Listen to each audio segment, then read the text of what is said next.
I'll go ahead and entertain a motion to come out of recess and go into our meeting. So moved. Do I have a second? Second. Okay, all in favor, please vote aye. Aye.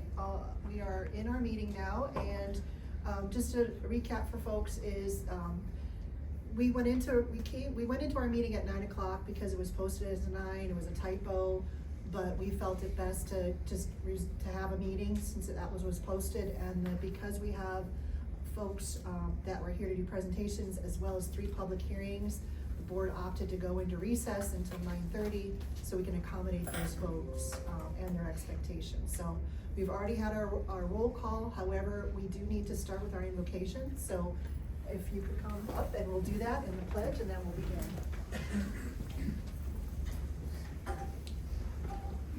All right. Join me as we ask the Lord to bless this time. Father, we thank you for this day and for the blessings that you shower down on us. This land you've given us, our prosperity, our freedoms, but most of all, we thank you for your Son. Thank you for providing a path to forgiveness.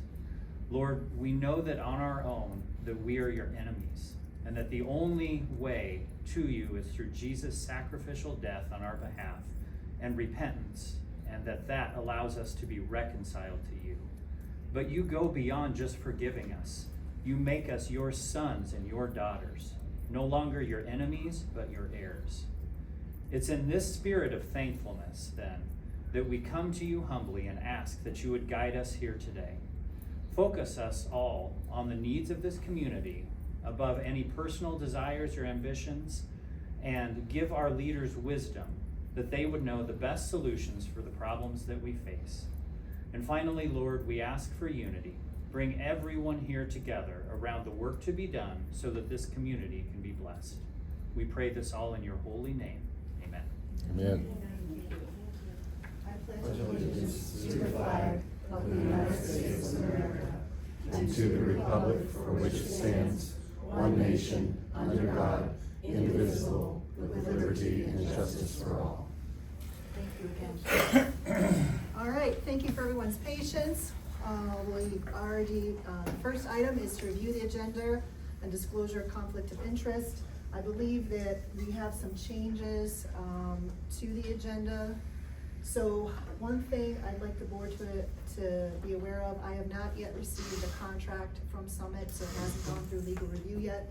So I would like to table that resolution for now until I have that. And remove that from the agenda. We also need to add a resolution for longevity for one of our EMS employees. And then also a resolution regarding the commemorative flag for the Iowa State Bar Association. It's just a perfunctory resolution.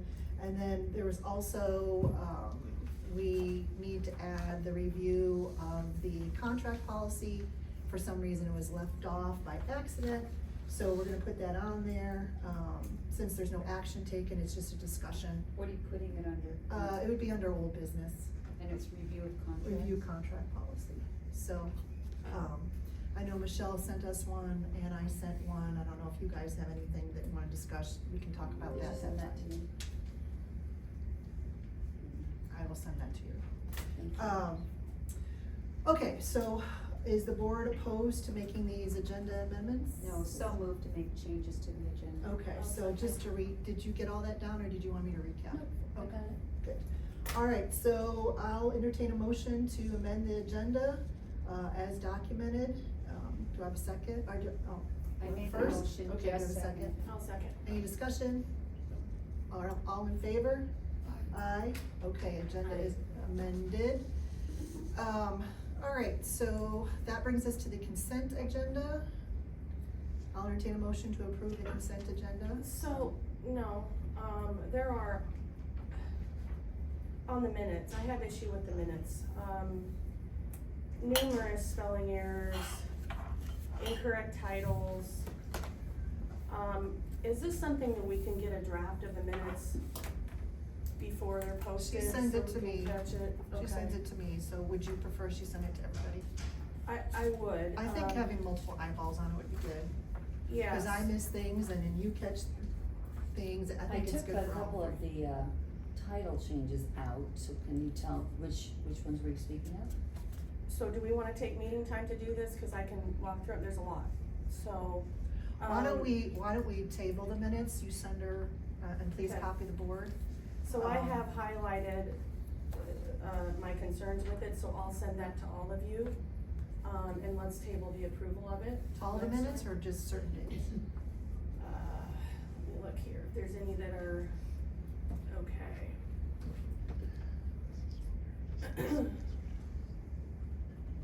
It appears, I think Wednesday, April 1st minutes are okay. So do you want to tell me ones that are not? Yeah, just the ones. Yes, I can do that too. Thank you. So, we have March 30th minutes Are incorrect. are incorrect. Tuesday, March 31st minutes are incorrect. Now, let me scroll down here. Tuesday, April 14th. Which one? uh, The big one? The main board meeting, yeah.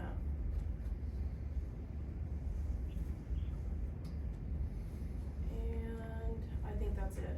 Okay, so, Why don't You- you you- send her the corrections to Michele, then she sends them to us.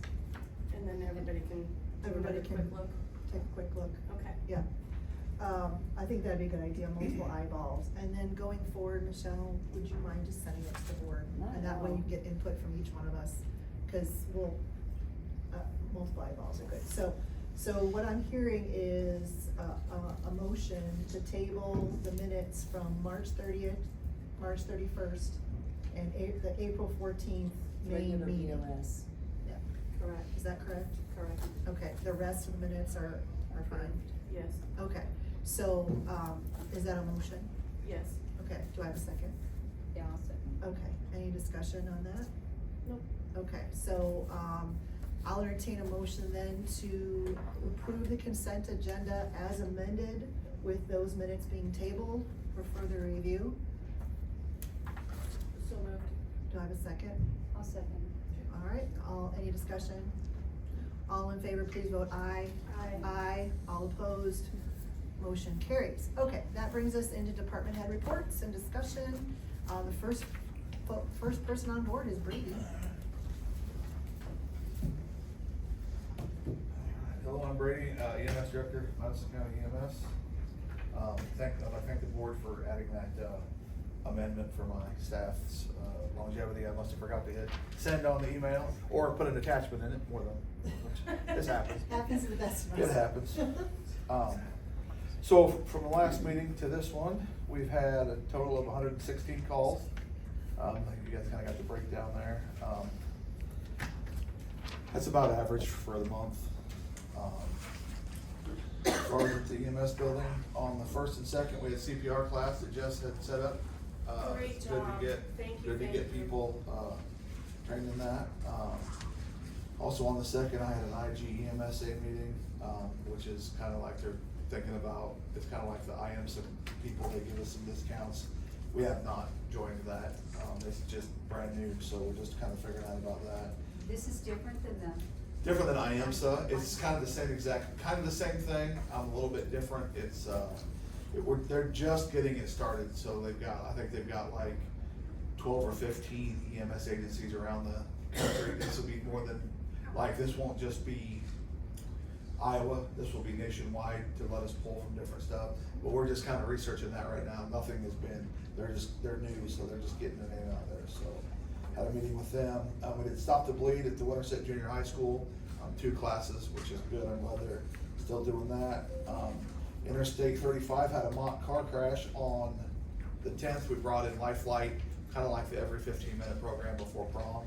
We had no calls during Interstate's prom and overnight, so that was good. Maybe they took some of that to heart. how did that class go? Very good, very good. They had the whole high school come out. We had Life Flight land. They had 2 cars with mock patients. We come up, cut the cars up, pulled the patients out. One of the students got arrested, for Did you just whatever. pick someone at random, or did they volunteer? The school did all that themselves, so when we roll up on scene, I mean, it was in a parking lot, of course, but the cars are crashed, they're smashing into each other, there's patients in it with, moulaged up by the art department, and, so we pull them out and make it look like it's a real deal. So the driver probably got arrested. Yes, a driver of one of the vehicles, which we were taking care of patients, so I'm not sure which one of that it was, but. So, and then on the 14th, we had an insurance meeting here. On the 15th, we did Build My Future at the Iowa State Fairgrounds, which we've done this the second year. That's 7,300 kids, that come through. It's like a big giant job fair. So there's 7,300 kids, that go there. Some of them come and see us, a lot of interest. So hopefully, in the future, there'll be. Is that get some more. recruiting?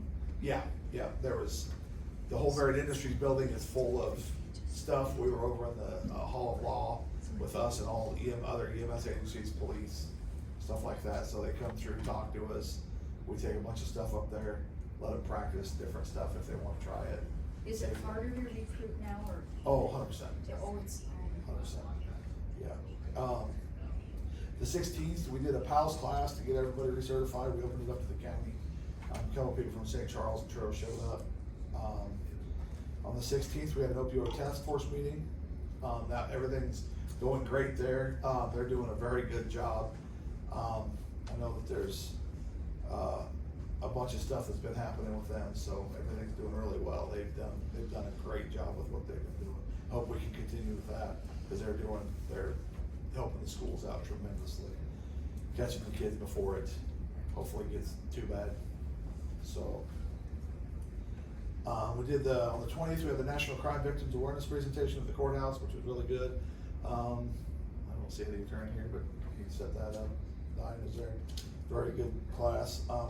We did a car seat check event on the 22nd at the EMS building. We've got 5 certified car seat technicians, so if anybody needs their car seats checked or installed, let me know. Do you give away car seats? We've got 2 from the state, yeah. If somebody needs car seats, we've got 2, and if we get rid of those, they will give us new ones. So there's a program going on right now with the state that they will provide car seats to people that need them. There's just some paperwork we have to do, which isn't. And they're free real hard. to them? They're free to them. Wow, thanks, Brady. Do you get only so many? Yes, so we get 2, and if we use one, then we'll get another one. Okay. So we'll maintain 2. Okay. Up to how many? They haven't told me a limit yet, Okay. so.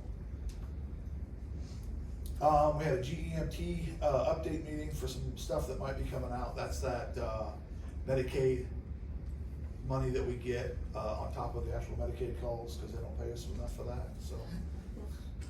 We get money from that. The 24th, we did a kindergarten class, what to do in an emergency, so we had a pretty big turnout. Winterset brought their kids up, and we went through the ambulance, told them what to do in case of an emergency. We got a hold of dispatch, how to call 911, stuff like that. They were a lot more engaged than I thought they would be for kindergartners, so that was really good. This afternoon, I have a quarterly trauma meeting with Madison County Memorial Hospital. We have an AED training at the courthouse on the 29th. Emergency preparedness meeting in Warren County with their emergency response teams on the 30th, and then the 1st, we're gonna do the elderly services, train them on AED also. So that's my report. Any questions? Thank you, Brady. No, just a thank you for the CPR training. Oh, no It's problem. fabulous, and doing the AED training. We had, just to clarify, we had found 2 unused new AEDs at the former ambulance garage. So I believe Chip mounted those, one at the 3rd floor of the courthouse and one at elderly services. So we've arranged for training for Brady to make sure those occupants know how to use them. Yeah. All right, thank you. Thank you. All right, that brings us to Thaddeus.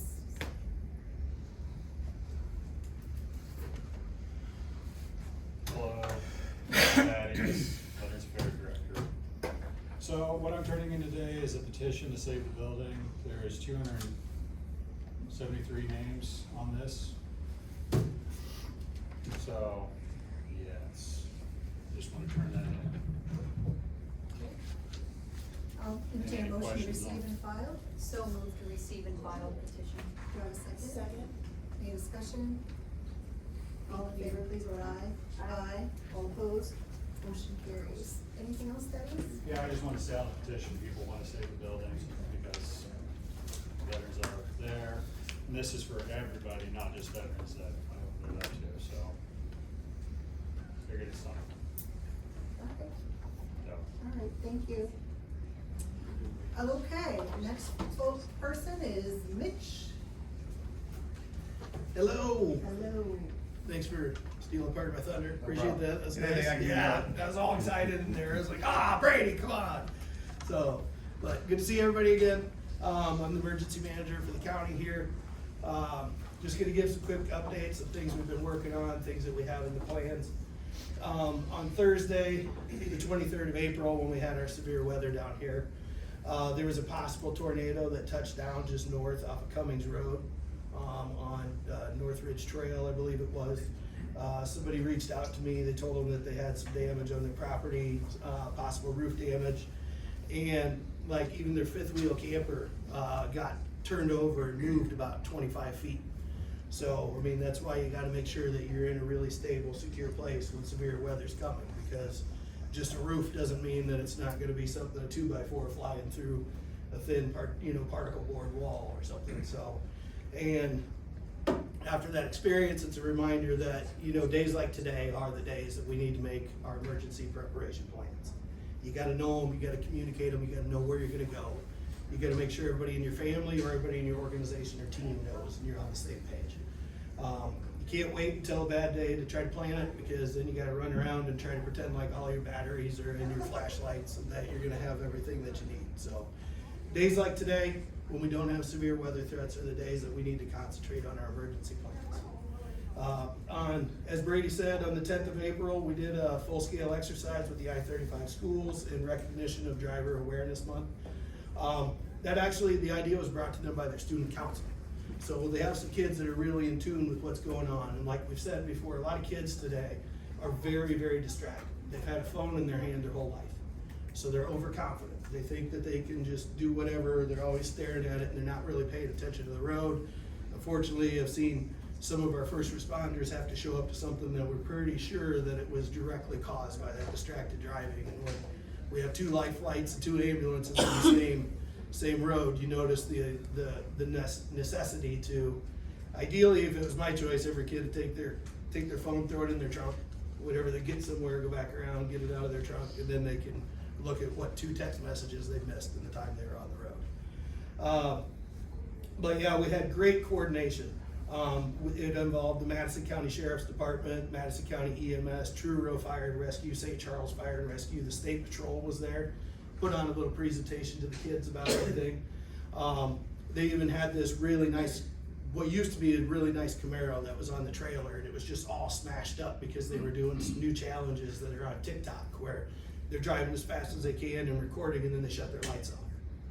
Well, this car went off the road and it was just immediately smashed up, and just, I don't know if or how that person got out, but part of the exercise was you saw what all it took. The fire departments actually had to physically cut the roof off of one of the vehicles, and we were just showing the kids what all it takes to save somebody, to try to save somebody, because they wanted to look at their phone or they wanted to have some drinks before they were driving, and then they could have endangered the lives of other people. So it was a great exercise. Brady did a lot of work on the back end, lining up things. Also, Deputy Hollerud, he did a great job. He's our school resource officer down there. We're lucky, we do have school resource officers within all of our schools here in the county. They're great, they make it a much less soft target. So just knowing that they're there and involved, and that the kids are that involved with them, is also teaching them that the responders are the good guys. We're the ones looking out for you, we're the ones here to help, we're not bad guys that you don't want to talk to. So it's just great communication, they're doing other things. I was also involved in a state exercise with Homeland Security, and it was a mock severe weather, came through from west to east. It involved Mills County, Adair, Guthrie, us, and Warren County. we were able to help set up the scenarios. Part of the scenario that I set up was that severe weather came and it knocked out all internet and communications. So I had to do everything from the cell phone and then communicating with the sheriff and other people.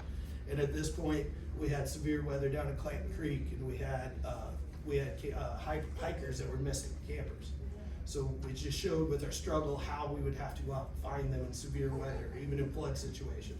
He'd obviously never been down to Clayton Creek. He didn't realize that you're not gonna flood that high. But, you know, still, that's not an area where I'd wanna be lost. I was talking to Clayton about it one time. I was like, I wanna go walking through there. And he's like, yeah, bobcats will love you. I was like, oh, all right, I guess I'm not going down there then, because I got short little legs. I can't run very fast. So they're gonna catch me. So. Just because you have long legs doesn't mean you run fast either. That's true. Well, and even Just if I saying. could, I'd Just probably saying. get to the door before I'm winded. So they're really gonna catch me If if the I'm doubled over. bobcats don't catch you, the coyotes will. Yeah, there's something out there. A lot of them. Yeah, and I'm a little chunky, so they see me. I got a lot of good marbling probably. Your brother can't run either. And last week, I was invited down over to Clark County to take place, and they had a school active shooter drill. And it just showed all the resources and coordination of what would happen. You know, they had, we were involved, Warren County were involved, Union County was involved. They even had the chief of police from Granger come down. You know, they were patting everybody down before we went to the schools just to make sure that there wasn't a bad character gonna sneak in there and do something while there's simulated chaos going on. So that was the most in-depth one as far as something like at school happening that I've been involved with yet. It was a great learning experience. That Byron, who's my mentor, he really does a lot of work, and he's very smart, and we're lucky to have him. I'm still at the point where if anything is to happen up here, he'll be up here to help as long as they're not affected as well. But part of what I need to be doing is out and about and working with other EMAs, so that way we could help get resources. In the one with the state that I took part in, they would simulate that a fire department called in to get help, and they're like, you can't call that in. It has to be your emergency manager. So there's certain things that people can use channels in order to get resources. So it could be Jason McDonald's idea. He can tell me exactly what he needs, but he can't make that call. You know, if we need a hazmat because we have something and our fire department's first one there, they still can't make that call. That's gotta be either the sheriff or gotta be myself. So they gotta get one of us on scene to make that call because it's gonna be coming out of the county. You know, we have the contract with them. We pay them every year just to stay, so we can use their resources from Des Moines Hazmat. Has So that it's- outline, I'm sorry, Diane. No, so it's only you two that can call it in, so there's no, Yes. okay, which is a good idea. To get the trucks moving. Right. They can call in to tell them what they smell, what they see, this is what it looks like. Most of the stuff you can troubleshoot over the phone. And is that procedure, that policy already been disseminated to all of our first responders so they know? The fire chiefs know that, yes. Okay. Especially having Rick on board, you know, Rick being a professional Yeah. firefighter over, and Jason McDonald's very knowledgeable. Sean Boyle, very in tune with everything. So the communication between the fire departments, I've noticed, is great. I finally got to meet the dudes at Truro with theirs, you know, and they got some really high level guys, you know. The one's a deputy in Polk County, and got to meet him. We did a hot wash afterwards, so we went over what went right, what went wrong, how we would do stuff different. There was a couple things, the timing of when people were dispatched, when they showed up, wasn't ideal, but then they were like, in an emergency, you're never gonna do what's ideal. In an emergency, you get what you get. You know, people will get there as soon as they can get there. Where down in Clark County, we had it timed out that they dispatched somebody else out on every minute or two to arrive at the school. So there would always be somebody new coming flying in there. That's a good example of following the chain of command and letting people do, like you said, the two people. If you get too many people, Yep. different directions, you get chaos. Yeah, Especially in so crisis. when EMS was the first one on scene down at Truro, that means that Brady or whoever was his highest ranking employee there would have been incident commander. Because they are busy rescuing people. So it's whatever specialty of the responders is there, that is the highest ranking one is in charge of that scene. If there's a hose on the ground and there's water shooting out, it's whatever fire chief is there. When I went up to that accident on Earlham Road last year, and State Patrol showed up and they started barking some orders, and Sean Boyle was not having any of that. He let them know that, you know, and they started kind of getting into the road, and Clayton walked in between them, and he was like, ladies, settle down, we're all here on the same team, you know, and he was able to kind of calm it down a little bit, you know, because he understood what was going on. It's high tension, it's high pressure. So it gets the better of some people, but a lot of people are normally talking through and realize, you know, that they're on the same team and they're working for the same reasons. So those are some exercises I've been taking part in. I got a weekly conference up at Okoboji next month with all of the EMAs in the state. So it's once again really good networking, good ways to find things out. You know, Doug Reed, who you met down in Clark County when he did that training, he did a great presentation. I've got to know him better. He's a good resource. He helps me with a lot of things. He's very experienced. We've been working on our safety committee together, trying to get the steering committee the steering committee's going the right way. We're trying to find a way to expand it out now. Once again, we're still kind of fumbling around in the dark looking for the light switch, but we're still trying to get the right way. It does feel like we are making great strides as far as what's going on. Kelly's doing a great job. I went and met with her just to find out what all our claims process is. I had no idea what all she did in that. She is very knowledgeable, and I think she makes it seem so easy because she's so good at it that we don't understand what all she does in that claims process. And I'm just glad that we have her there. She's kind of a calming force, so she's a good person for people to talk to. The steering committee had a couple very productive meetings since last time I was up here talking. We had one where we were lucky enough that the sheriff and our engineer Mike Hackett showed up, and they came to one of the meetings. The wealth of knowledge that those two have, everything that Mike was sharing with us is just impressive to say the least. You know, they have great perspective, and they were able to share some of the knowledge and experience with us to kind of help us stay on the right path. Sometimes I want to try to take on 6 things at once and then end up accomplishing none of them, you know, instead of going with one and then get that done and then move to the next one, then move to the next one. So he's good at kind of being like, focus, go on that trail. In the last steering committee meeting, we took great strides as far as what I thought we were getting. Deputy Kenny showed up even though he was on PTO. He didn't need to be there, but he's asked us if he could be part of this, especially since he has so much to do with the courthouse and the annex. So showed up on a day off. He had some really good conversations and discussions with Scott Smith about some of the safety procedures that we should do in the courthouse when we're bringing new people in for trials and people that are gonna sit there and they don't know how to exit or what's gonna go on. So you saw that was real good communication back and forth. And Scott really likes it when we start talking insurance stuff and ways to reduce, reduce incidents or increase safety. Kylie Barber, as always, had some great observations from the tornado drill that we had last month, and she shared them with the group. She just tried to keep us focused. We get a little off on stories in some of those meetings, and she was good at just pulling us back in and focus on what we're there for. Chip helped greatly in our tornado drill, which he took attendance and he recorded who all was there in the courthouse. I was gonna do it here. About 20 minutes before that was to go off, I had to run up to Kylie's office because stuff got changed. We had an emergency at the park, we had an emergency at Clark Town. So they needed assistance with traffic control, and I wanted to get there and help in case anything was needed. And EMS had to show up, sheriff, local police, a bunch of people working together, but thank you again for your help. Thank you for your help, Chip, I appreciate it. Jess does a lot of work in the background, and she's honestly the driving force of the safety committee.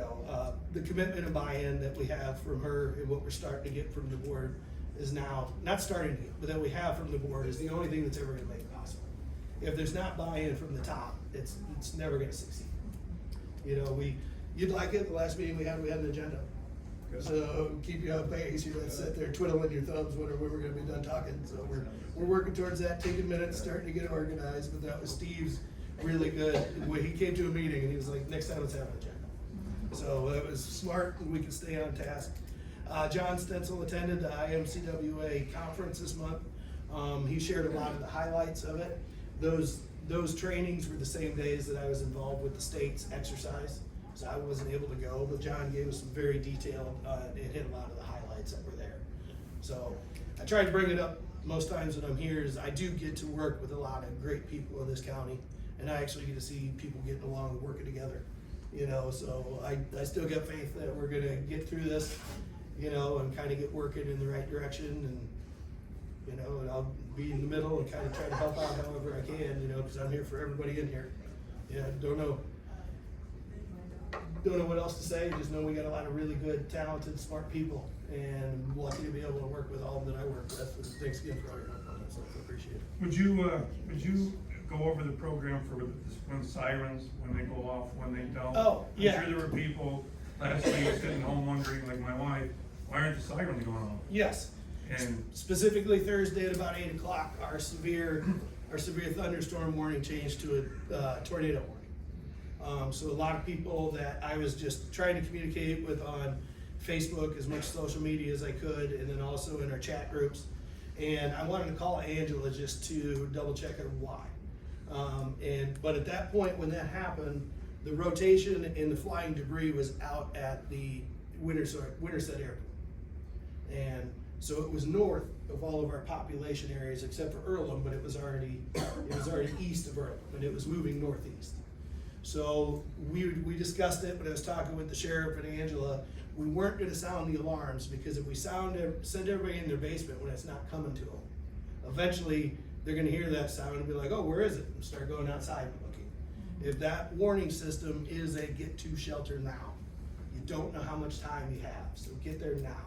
And if we aren't taking it seriously and alarming people that don't need to be alarmed, then eventually it's kind of like the boy who cried wolf. When I always telling you guys, oh, we're gonna get 10 inches of snow, and we wake up and it's a dusting. You know, it's hard to believe that it's ever gonna really happen when you see it that way. But Angela is very, very knowledgeable. Angela knows her system very well. I communicated with her. I made sure that I was not saying anything that was not incorrect, or that was incorrect. I wanted to make sure every piece of communication I was relaying out there was what really happened, why it was decided, and what the coverage areas are. So bottom line, if it's going away from us, you're not going to sound the alarm. Correct. If it's south and west of us, we are definitely going to, because it's coming this way. Right. But if it's already north or northeast of us and it's moving northeast, we're not. I'm always on a Slack chat line with all of the EMAs in the state, all of the local meteorologists, and then just other people involved with the state. So we're discussing what we're seeing, and then I'm able to share that. I'm in 2 different conversation groups, one with EMS chief, sheriff, all the fire chiefs, and anybody else that they want related in it. So they did start Operation Storm Watch, which is when they send our responders out to go look. So they knew what areas it was, and they know when. And if they call in and they say it is here, sound those now, Angela will sound it, or whoever's in dispatch will. So your firefighters are still going out and sitting on top of the hill. That was a job I never volunteered for, but they do. They Those go dudes. out and they sit up on the top of the hill and watch. Yeah. Yeah. Our firefighters, we got a lot of cowboys. I mean, we got a lot of dudes like getting in those vehicles and firing them up and getting those sirens going. And so, I mean, the more am I gonna meet, the more am I gonna work with, the more I really enjoy all of the first responders, to be honest. We're lucky to have the resources that we have. Thanks, man. Yeah. Thank Thank you. you. Yep. Thank you, guys. Thank you. Thank you. All right. Sorry I rambled. Chip.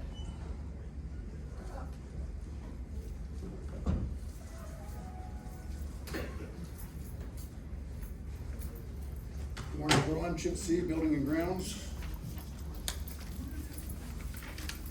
Thanks, Here's a little update of what's been going on.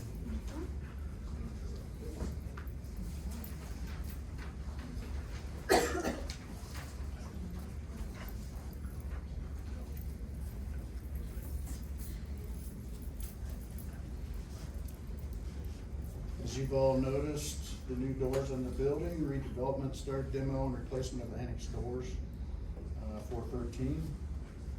We're nearing completion.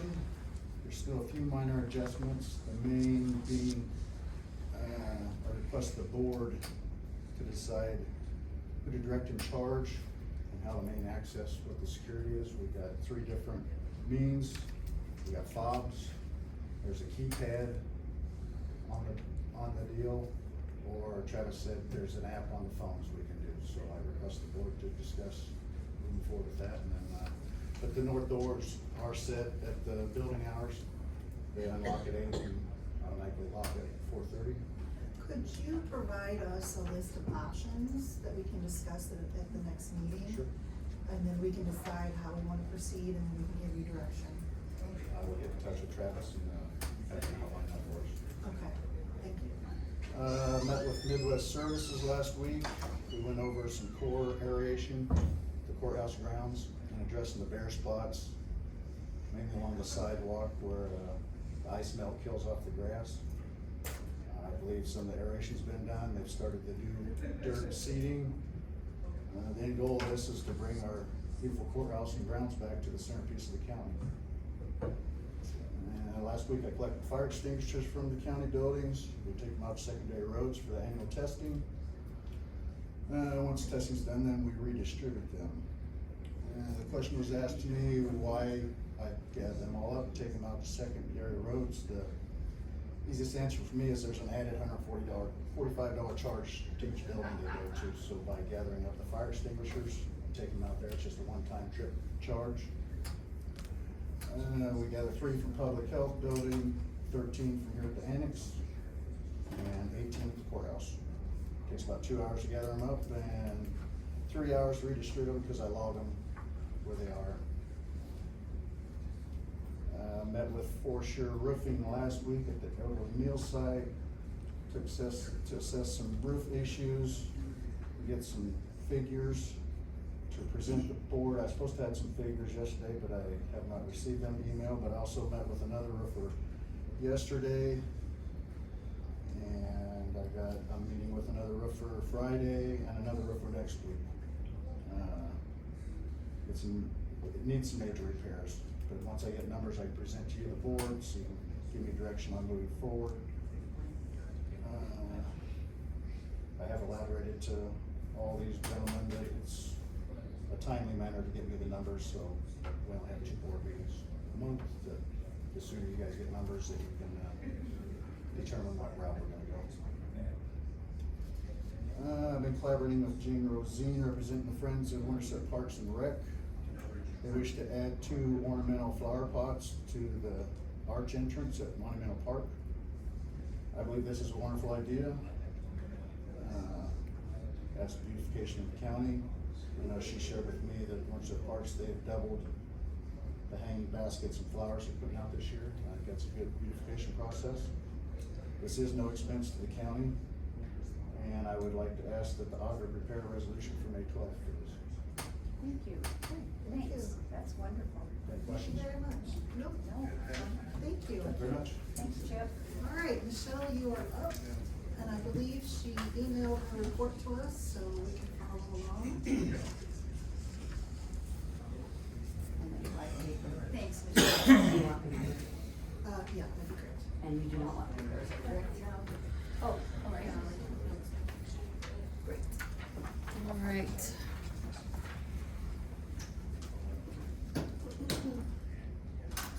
Racheal Terhaar, Madison County Auditor.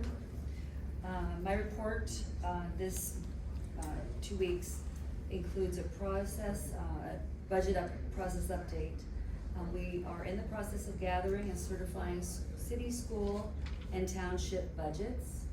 Any that are not complete at this time either have their hearings to be adopted between now and Thursday, or they need reminders that they just need to get them uploaded into DOM so I can print them and certify them. There are 7 entities that remain outstanding. That's out of 33. And I'm anticipating by the date set on DOM for the public hearing, there'll be only 1 that is late. I've also started the process of the second budget amendment for fiscal year 26. The state auditor update for the report is, it currently is standing with the auditor and the treasurer both fulfilled their 10-day requirement to answer the deficiencies. The next step is for Supervisor Stancil, myself, and the treasurer to sign the final results. It's one where they send you a letter, you say everything's A-okay and as good as it's gonna get, and then you're gonna look at some financial reports. Do you want the 3 of us to meet on that, or are we just gonna individually review it and then? So this is still the preliminary before that. Okay. That's my understanding from the email I got from the state. They will not publish the final, so I'm assuming it's still confidential. Okay, that won't be public until it comes to the supervisors for. Exact. Well, you know what, I better clarify that. So I will write that down to Okay. clarify. I did, talk with David, with Maudlin and Jenkins. He's, they can't start until it's all final, so, we're just kind of in a holding pattern there. I got his email back just during this meeting here. Supervisor Stancil and I met, on Friday. There were 3 things we visited about. The contract signing policy, which I understand we've enlisted an attorney for legal review of your document, and, that mine was taken into consideration. I do need to know, just for my clarification, especially processing invoices, did we use our county attorney, or did we hire, an outside counsel? I just use our board attorney. The board attorney, okay, and then is that something that? Counsel, you used outside counsel, Yeah, not our I attorney. use the board attorney that we approved for the board, Okay. yes. That was my clarification, was that something, you guys can individually seek him, you don't have to actually as a unit decide that you're gonna use him for this, that, or the other thing, is that Correct. right? Mhm. Just wanted that clarified for myself. And I had 2 questions from the public about that, so now I can clarify that for them. We also talked about the new position of building manager. I know that's loose We're still term, further because we discussion. have not, you have not discussed, what that's gonna look like at the end. You will today, and also that's. We may not finalize it today. Oh, absolutely. So So is that also under attorney review, and did you use Ehlers and Cooney, or did you use? It'd be Ehlers as the employee. Okay, because they're in our employment Yeah. attorney, great. I agreed with Supervisor Stancil that the one I had submitted has too much detail, because of course, we're looking for this to be an exempt position, and so if you put too much detail in it, then it kind of questions that FSLA, designation. I just, wanted to reiterate though, that I don't want things to not be conveyed, or tasks or responsibilities to fall off, because in the end then, we could have a person that's actually availing themselves of utilizing more vendors for tasks that we're currently handling in-house, which then will drive up the overall expenditures for your building and grounds. So I just wanna make sure everybody's keeps that in mind as you're fine tuning the building person. You also indicated that, your desire, and of course it's gonna be a board decision, that I continue as a custodian at the courthouse, however, this person will not report to me, if that's the That's a board's board decision. decision, yeah. I'm gonna keep saying that over and over again. Yeah. Cause I want you to make sure that nobody gets the idea that Supervisor Stancil's making decisions without the board. That's not my intention at all. So again, I recapped my concerns from the last meeting, for you, just to keep it fresh and keep it on the forefront of our minds. We also talked about an overdue conversation with the fact of the IT liaison and the role of the auditor. We did determine that her thought is, and that the elected officials will each oversee and be the primary contact of your department. So you won't reach out to me for pricing or administration in any way, shape, or form.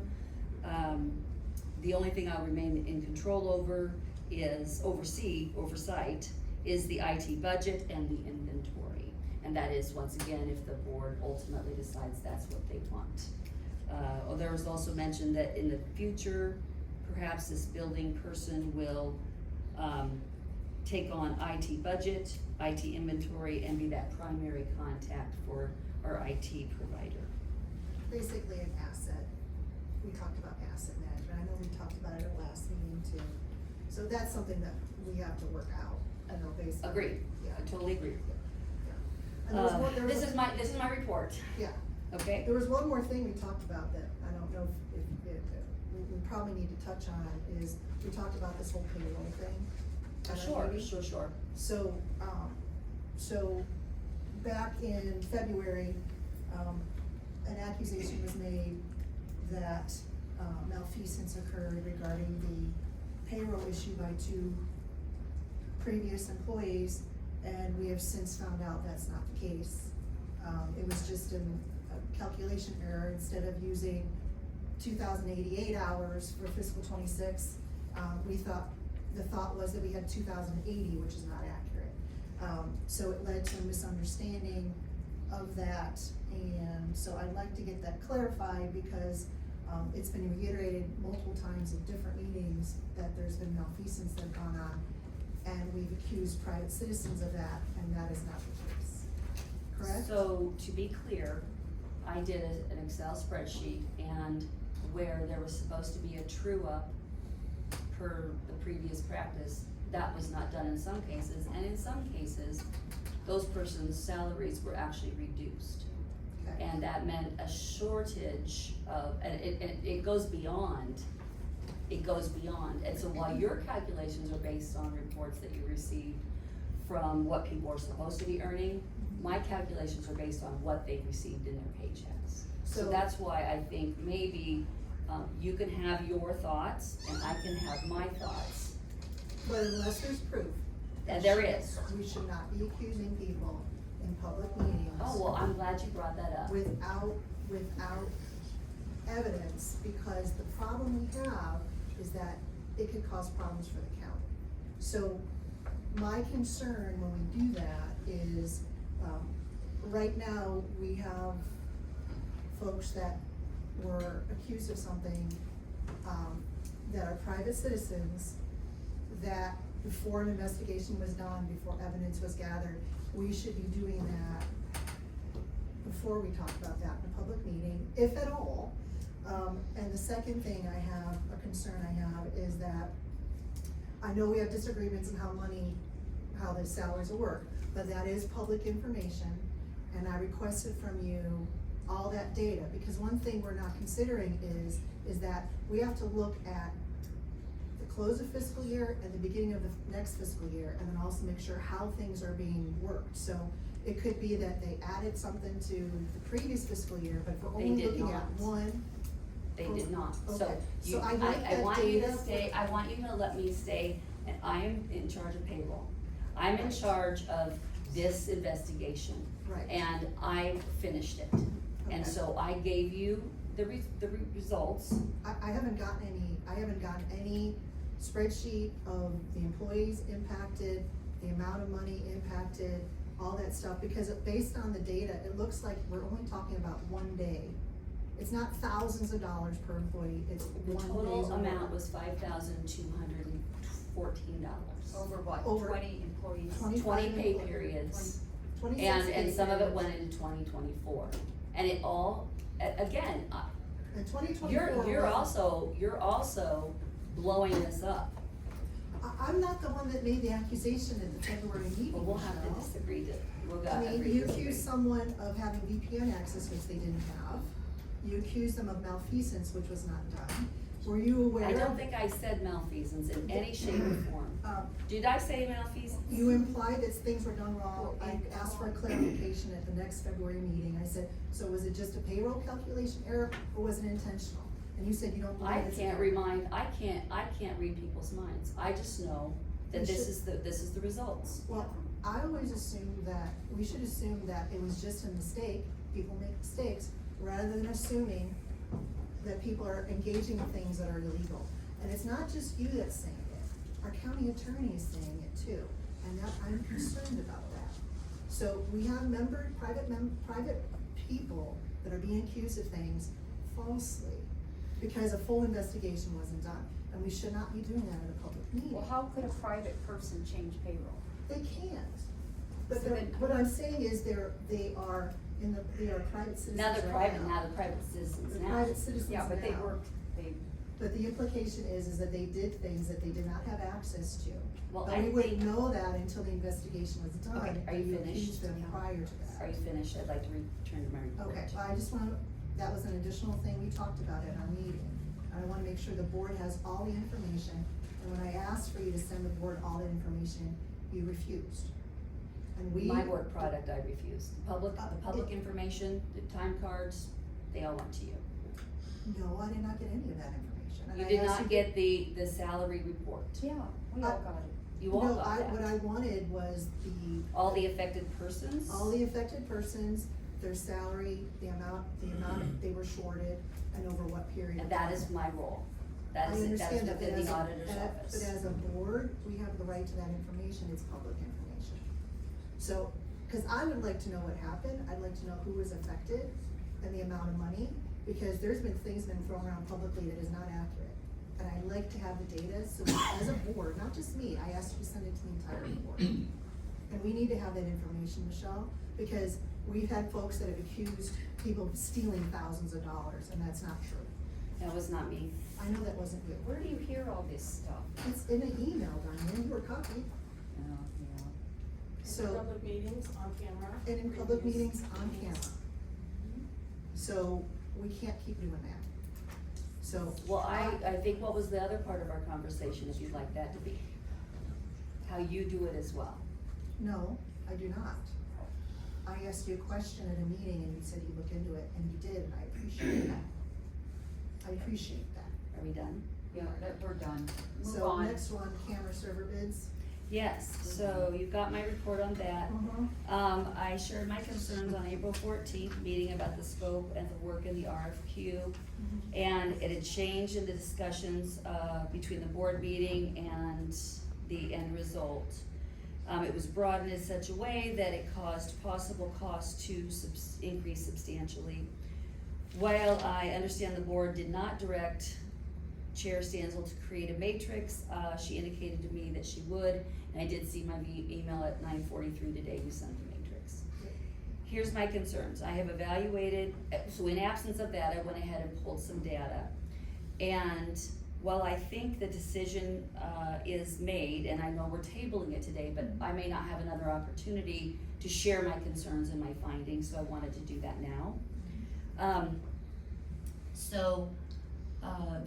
The comparison was not apples to apples, and it brings up 5 questions that I think should be addressed prior to signing a contract. Number 1, the model number for the digital watchdog does not include the RAID identification, which is quoted, so it might just be a typo, but there is a difference between the DWBJP. It does not have that denoting R in it. So Which quote is that? that would be the summit quote. They did 2 quotes, one for the. One for rate- 15,000 and one for other, but on both, he references RAID 1 and RAID 5. Right, those are 2 different, one is, But if that you has look, but this- if you look at the model number next to the word RAID 1, it is not a RAID 1. It could be a typo. Okay, so I think there's a misunderstanding from a technical standpoint. The RAID 1 is only for failover. The RAID 5 is the one that provides the actual backup storage. That we're not doing. Right, but that's the full RAID 1. The RAID 1 only provides failover, there's no backup storage, that's why it costs less. But it's the wrong model number, so you need to look into For, that. For just a, Yep, for a I promise you. failover? Yep. Okay, well, I'll look Exactly. at, that. So just, I'm just saying, not debating it for everybody, but I want you, I you've will got my double check. report.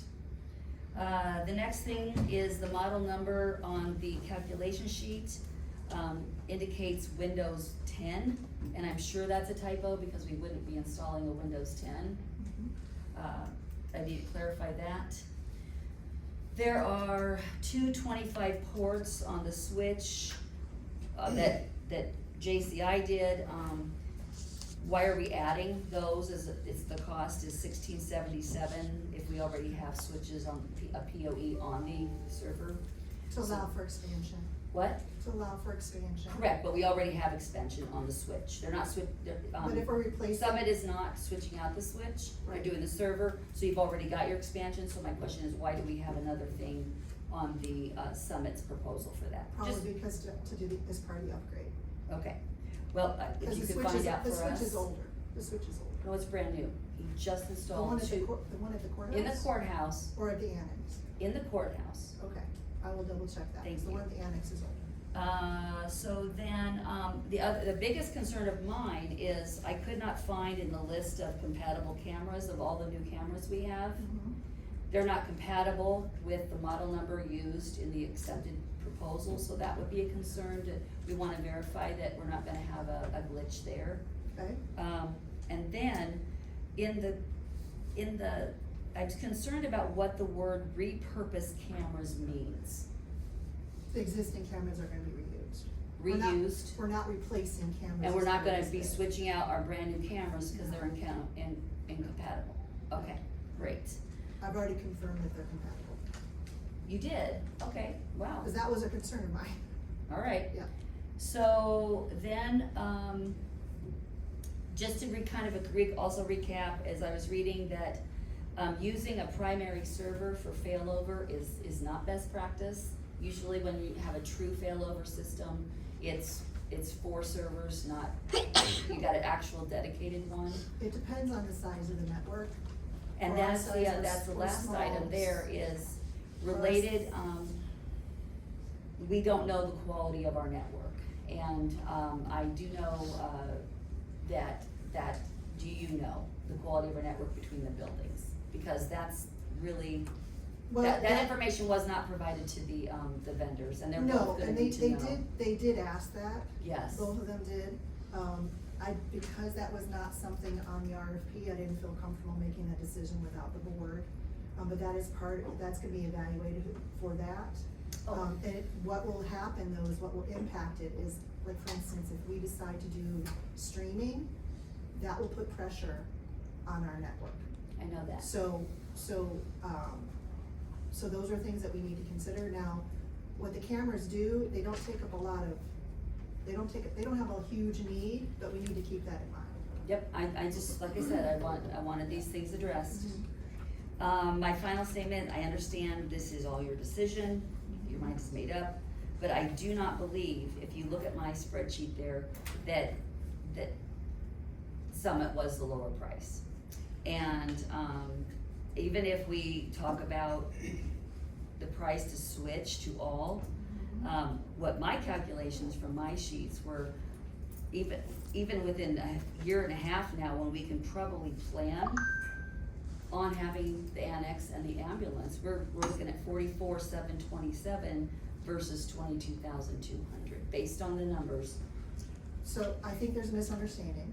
Sure, of course. Okay, so, JCI did 3 separate quotes. They did. They did, the first quote was the lowest quote. Which That was is actually the apples to apples to what we the have now. 11,258. To what we, no, that's not true. Okay, So, their lowest quote did not include failover. In fact, on that quote, it said if you want failover, you have to go to the next quote. So that's why if you look at the matrix I provided you, there's 3 separate quotes.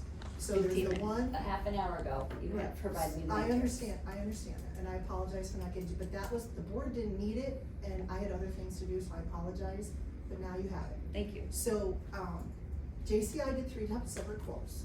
One is keeping it as is right now without any failover, and moving to their equipment. 3 new servers. Correct. So that, the board desired failover. So then that pushed us to their second quote, which is replace the servers and provide failover, okay? And then the third one was a fully RAD system, which provides yeah. storage, which is what I would prefer, cause I think that's the best scenario for diversity. But we can always work up to that, okay? Cause that definitely costs more for both vendors. If you compare apples to apples with failover, which is what the board requested, that second quote from JCI and the lower quote from Summit are the ones that are apples to apples, okay? Let me just, So if you look at the matrix, I think I sent you gals that as well. That is the apples to apples quote, and we have to make sure that we're comparing proper things. So, okay, so there you have my report yes. on it. So I appreciate that. Hopefully, the matrix will make it a little bit clearer for you. Well, again, I'm just going on, what I see the apples to apples are and what you see, and that's fine. Right. Okay, my last item, if anybody, doesn't have any more on the camera server bids? Nope, I think we're good. Well, we voted to table it, so we need to move on. Well, I just have one more thing in Uh-huh. that, just, there was an accusation levied against the auditors, Department and her, that we had released information regarding the health claims of the supervisor's husband. You indicated that because a member of the public had posted on Facebook information about the amount of money, and by the way, Supervisor Stancil and I had this conversation privately, so she knows we're gonna talk about this. That the person had done so because they were provided information from someone in my office. For someone in the county. Nope, you said the auditor's office, straight up. Yep, you did. Anyway, please consider that I have had a personal conversation with Supervisor Stancil, and the things that I said, I brought up was, it's been openly and publicly shared, the information about her husband's medical condition, not only at the BOS meetings with members of the public, but also there was a GoFundMe page on Facebook. For many months now, you guys have been very vocal about your concerns of having part-time employees with full-time benefits.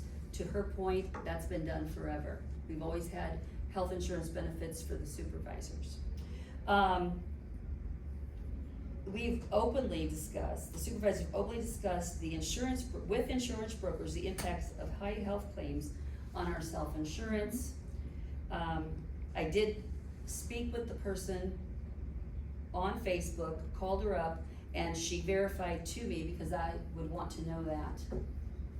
No one in my office, not Lori Greenman, not Lance Coulter. She's not the only one. We Not- spoke about the name of the person, but she's not the only one that has posted. Just so you Again, know. again, Just so you know. I was able to verify that no one in my office has released information. Most of us don't even have knowledge of that information. So I will just say that Kelly, Lance, Lori, and Michele were very, very upset by that accusation. Is there any So- questions for me? Yes, just to clarify, just so the public knows that the actual medical stuff is not shared with the auditor's office, so they don't know what's going on. So to alleviate any fears that have been communicated to me, the only ones that know that is the actual, folks that, your providers. True and- North. Yeah. the- And they have a Right. fiduciary So role. when they get bills from Wellmark, the only thing on there is from what I understand from True North, is the employee or patient name and the amount of money. So no one has shared the actual medical details. What's been said on Facebook is the amount of money. And I'm very disappointed that my husband's being looped into whatever drama that's going on in this county. Because That's unfortunate. it is unfortunate and an attempt to retaliate and hurt me. And it needs to stop, but I can't stop people from talking, of course. My main concern was, because we are a self-funded entity, that kind of information should not be shared. And my concern with you is because there was claims by multiple people that, my husband has a lot of bills, implies that there's no knowledge being shared about those bills. And I'm telling you, that was the wrong way to go about it. Well, the only way for me to let the board know that that's going on is in a meeting, Michele. Unfortunately, I don't like airing all this stuff in a meeting, but it's being aired in a meeting because it's being said in public. And we have false accusations all over the place on multiple people, and I don't know how to stop it or how to talk to the board about it except in an open meeting. Well, you've had plenty of closed meetings to deal with those things, I so. can't talk about that in a closed meeting. That's Well, not one of anyway. the allowable topics. Anyway, is there anything else for me? No, we're moving on. No, thank you. But hopefully, if you have any questions on that matrix, let me know. Hopefully it'll clear up some stuff. And then we'll revisit it if we bring this up again for approval. Okay, let's get back to the agenda.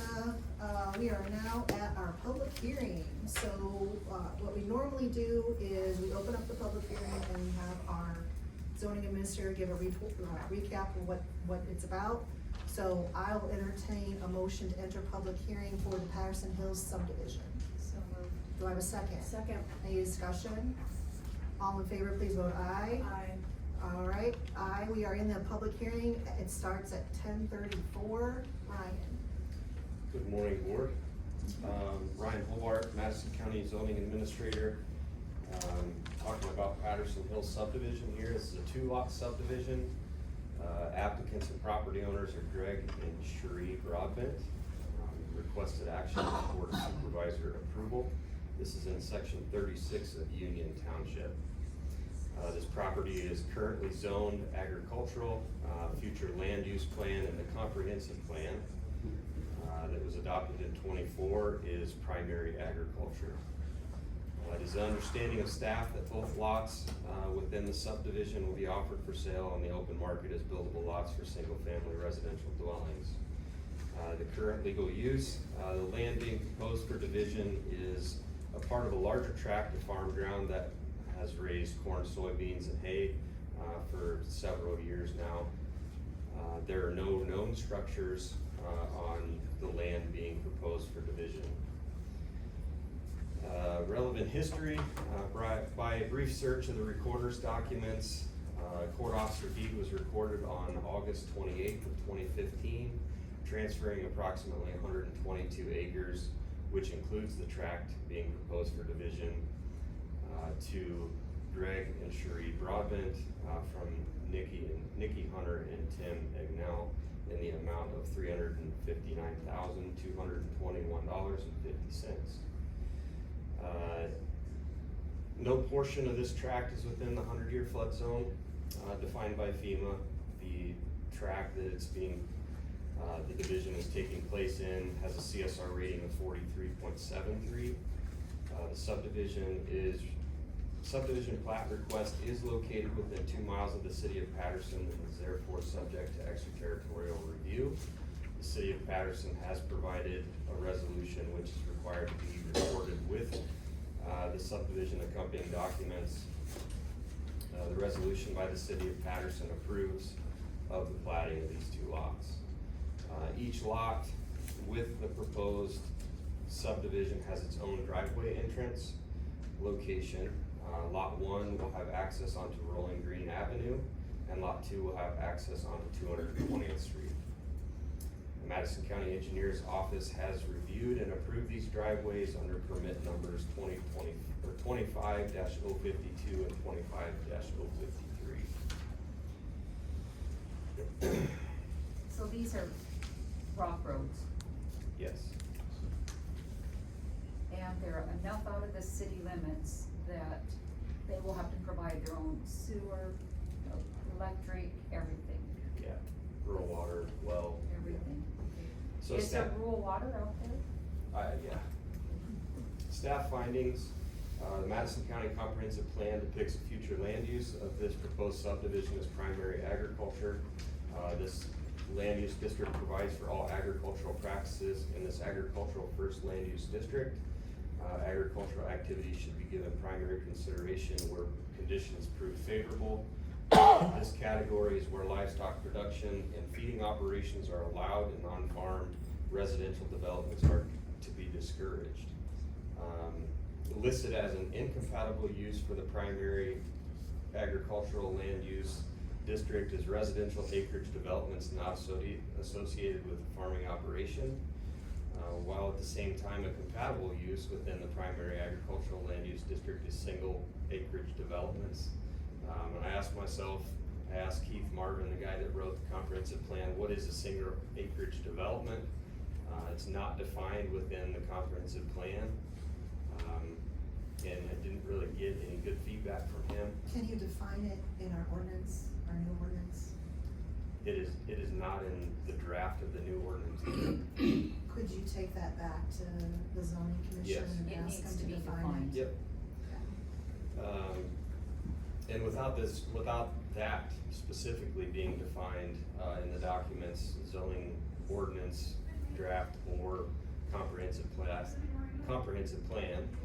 staff doesn't feel confident in providing a formal recommendation on the approval or denial of the subdivision request. The request does align with the current Madison County zoning ordinance and subdivision regulations, but again, provides no clarity in the newly adopted comprehensive plan specifically related to single acreage developments.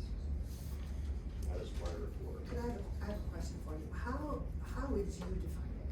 If you were king of the world, how would you define it if you were to go about doing it for our new ordinances? I would think it would be considered as one lot, Okay, like a single acreage. okay, so kind of, it's the word development that's kind of throwing people off. So single Yeah, so acreage it could be, development. I mean, how many single acreage developments do we allow in a quarter section? I mean, there's so many questions there that aren't able to be answered at this point in time. Cause we're still in that limbo. Yep. So when you, let's say you allow a lot of single acreage lots, the cities, they're out of city limits, so they aren't required to provide any services. Isn't this going to be pretty taxing on a county to have to provide just, Well, we don't provide it, they have to get it on their own. no, we have to provide fire, rescue, all Well, that that, stuff, yes, and that's but tough when you're out in the middle of sewer, water. nowhere. So the way the Sewer 2 mile. water, they have to do on their own. The way the 2 mile radius works from an incorporated city, those cities, incorporated cities, adopt an ordinance or resolution that any plat of survey or subdivision that is proposed within 2 miles, they have the ability to review those. And basically, if they were to say, hey, we're okay with this, but we want you to hook into our sanitary sewer, then that's gonna be a condition that's gonna have to be met. Where the city of Patterson, it's far enough from there that they're not requesting any of that to be. So are they just within the 2 mile? Is that why we have to seek them to get there? Anything within the 2 miles. So- I'm not sure exactly what the distance is from the city, Okay. but it's within the 2 mile radius. Okay. So, so even though it's within the two, and I don't have the comp plan in front, the comprehensive plan in front, so I apologize, but, so even though, so the 2 mile, even though it's within the 2 miles of the city, it's still considered, primary agriculture? According to our future land use map in the Okay. comp plan, yes. What's the CSR? What's not high, 45? 43.73. Yeah, and that's why it was cattle. So it's pasture ground, which Well, is, I think it's. it had farming on it though. if It I has remember. row crop, Yeah. it has Okay. hay ground. I think the most recent imagery, it shows it as, there's a portion of grass hay and a portion of clover or alfalfa hay. Okay, okay, thank you. Yeah. All right, so now we're in the time of public hearing for the public to give comment on this, proposed, one moment please, for this proposed for subdivision. So if you would, the folks in the room, if you wish to comment.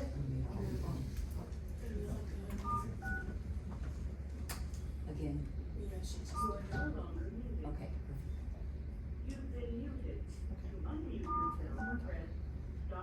Thank you.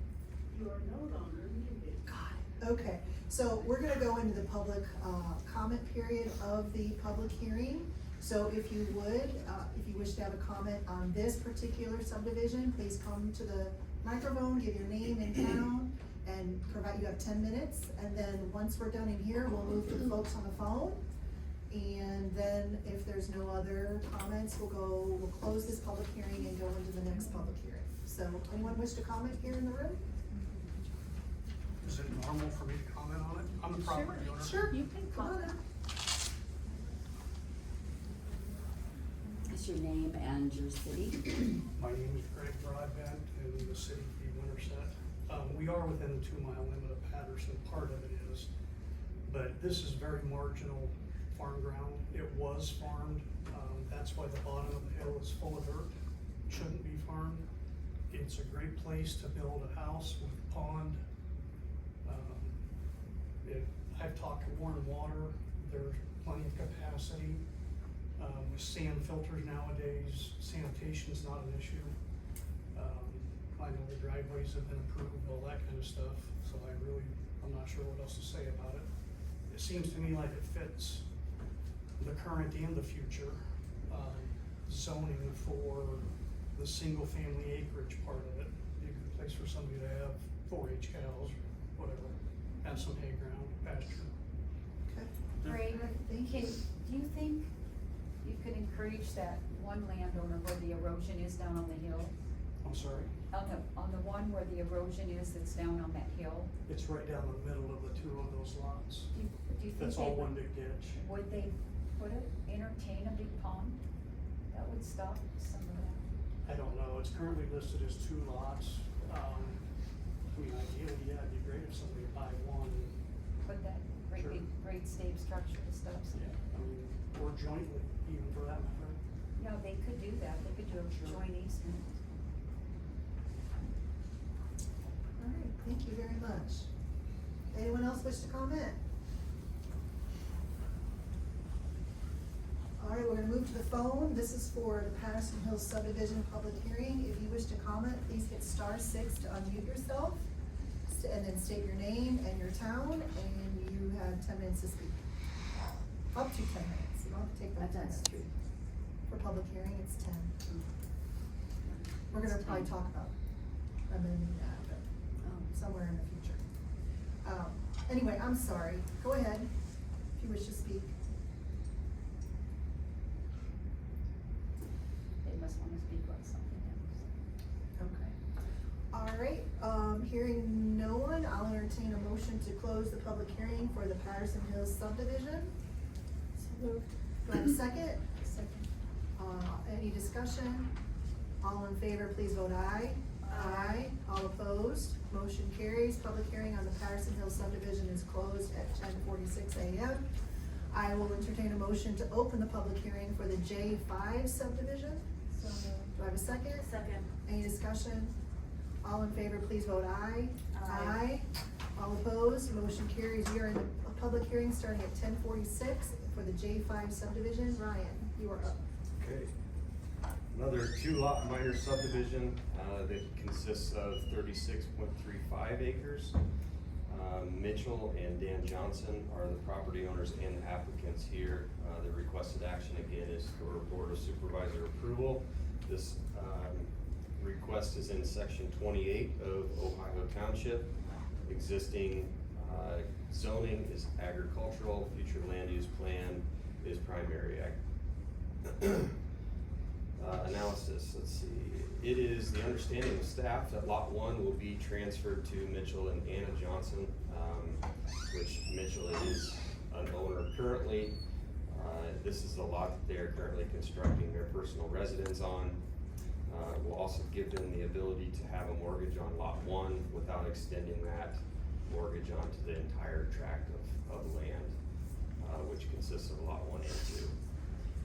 Lot 2 will remain under the same ownership of Mitchell and Dan, which is a father and son, under J5 LLC. Current legal use, the land being proposed for division is made up of grassland and a large pond. There is currently an active permit open for the construction of a single-family owner-occupied dwelling that is located on proposed lot 1, and there is an accessory dwelling unit or cabin that has also been permitted on lot 2. By brief search of the recorder's documents, a warranty deed was recorded on August 10th of 2020, transferring this 36.35 acre tract being proposed for division to J5 LLC from Dogface Farms LLC in the amount of $305,000. No portion of this tract lies within the 100-year flood zone defined by FEMA. Staff has determined the CSR2 rating of this tract to be 43.13. The subdivision is located within 2 miles of the city of Truro, so same thing here. Was subject to extraterritorial review. The city of Truro has provided a resolution which will be a recorded document with the subdivision plat. The resolution by the city of Truro approves the platting of these 2 lots under their resolution 2026-13. Each lot within the proposed subdivision has its own driveway entrance, both of which have been approved by the engineer's office, and it abuts the Valley View Avenue. Permit number numbers 18-046 and 20-64. Staff does recommend the Board of Supervisors approve J5 subdivision as submitted. Again, it's gonna be kind of the same deal. It's the comprehensive plan depicts the future land use of this as primary ag, which again is agricultural first land use district. The land comprised of the subdivision plat is owned by Mitchell and Dan Johnson, and neither of the proposed lots will be sold on the open market or any residential development, according to the applicants and the owners. Mitch and his wife have chosen to construct their personal residence on lot 1, and the division will allow them to be the sole proprietors of that lot, as well as for the mortgage purposes. Yeah, and then it's staff's understanding that Mitchell will remain an owner with his father of lot 2. So he'll sell off lot 2 eventually? No, I don't anticipate. That's where the big pond is and kind of their cabin. I think that that's gonna stay within the family. I think the biggest thing regarding this is being able to have Mitch and his wife separated with their personal residence from the rest of the farm ground that him and his dad own. Oh, just a financial wise. More so than anything, yes. And that's why you're recommending it? Yeah. Okay. All right, anything else? Nope. Thanks, Ryan.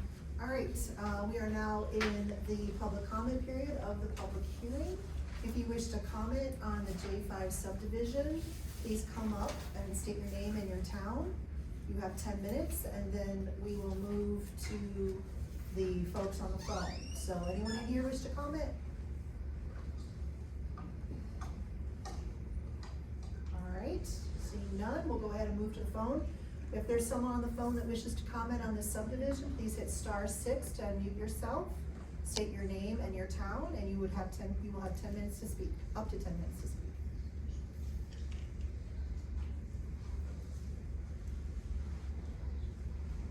Anyone unmuting? Michele? Nope. All right, hearing none, I'll entertain a motion to go ahead and close the public hearing for the J5 subdivision at 10:52. So moved. Do I have a second? Second. Any discussion? All in favor, please vote aye. Aye. All opposed? Motion carries. All right, we are now in the third hearing. I'll entertain a motion to go into the hearing for, for the Bins subdivision at 10:52. So moved. Do I have a second? Second. Any discussion? All in favor of going into the Bins subdivision public hearing, please vote aye. Aye. Aye. Motion carries. We are in the public hearing. Ryan. Okay, another minor subdivision, 2-lot subdivision consisting of 19.95 acres. The applicant is Susan McDonald and Robert Herrick. They are the executors of the Earl Paul Binns estate. Property owner is Earl Binns. Again, requested action is approval by the Board of Supervisors. This is in section 5 of Webster Township. And once again, we are in a currently zoned agricultural property location with the future land use also reflecting primary agriculture.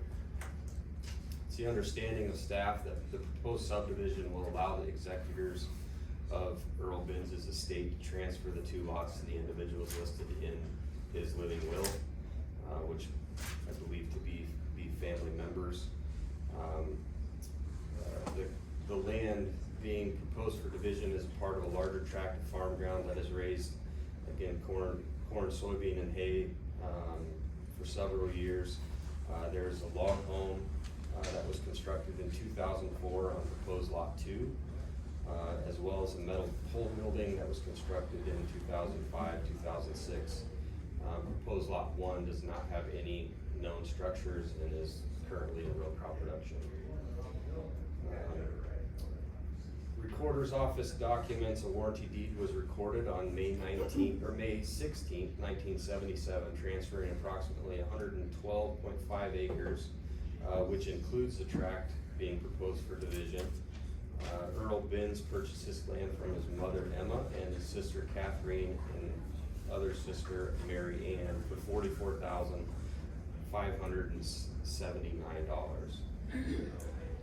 No portion of this tract lies within the 100-year flood zone. CSR of the tract is roughly 65 between the two parcels that are being divided. The subdivision plat is not located within 2 miles, therefore it didn't have to go through the extraterritorial review. The 2 lots within the subdivision are allowed to utilize the existing entrance for 1219 State Highway 92. Any new or additional entrances must be reviewed and approved by the Iowa Department of Transportation, as Highway 92 is a state highway.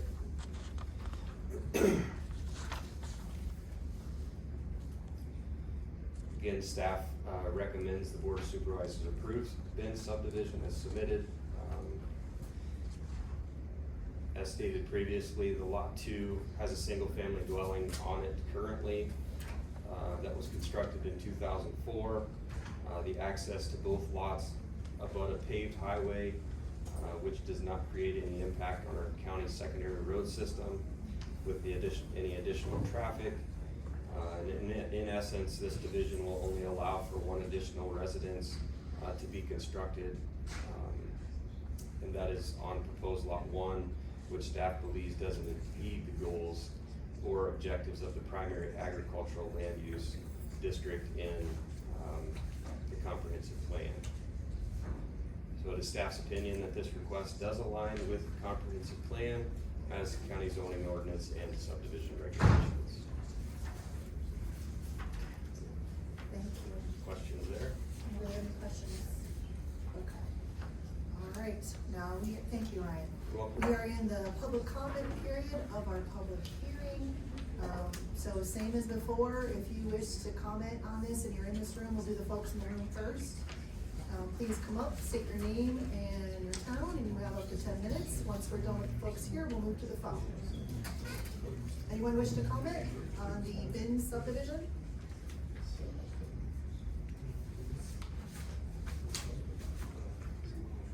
Okay, seeing none, we'll go ahead and move to the phone. Anyone on the phone, please hit *6 to unmute your phone and state your name and your town. And you have up to 10 minutes to speak regarding this subdivision public hearing.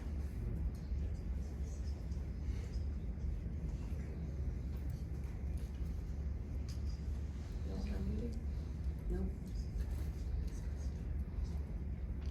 All right, hearing none, I'll entertain a motion to close the public hearing for the Bin subdivision. So, do I have a second? Second. Any discussion? All in favor, please vote aye. Aye. All opposed, motion carries. We have closed the public hearing for the Bin subdivision at 10:57. All right, we are now into presentations. Executive Director Ryan Marquadt of the Madison County Development Group.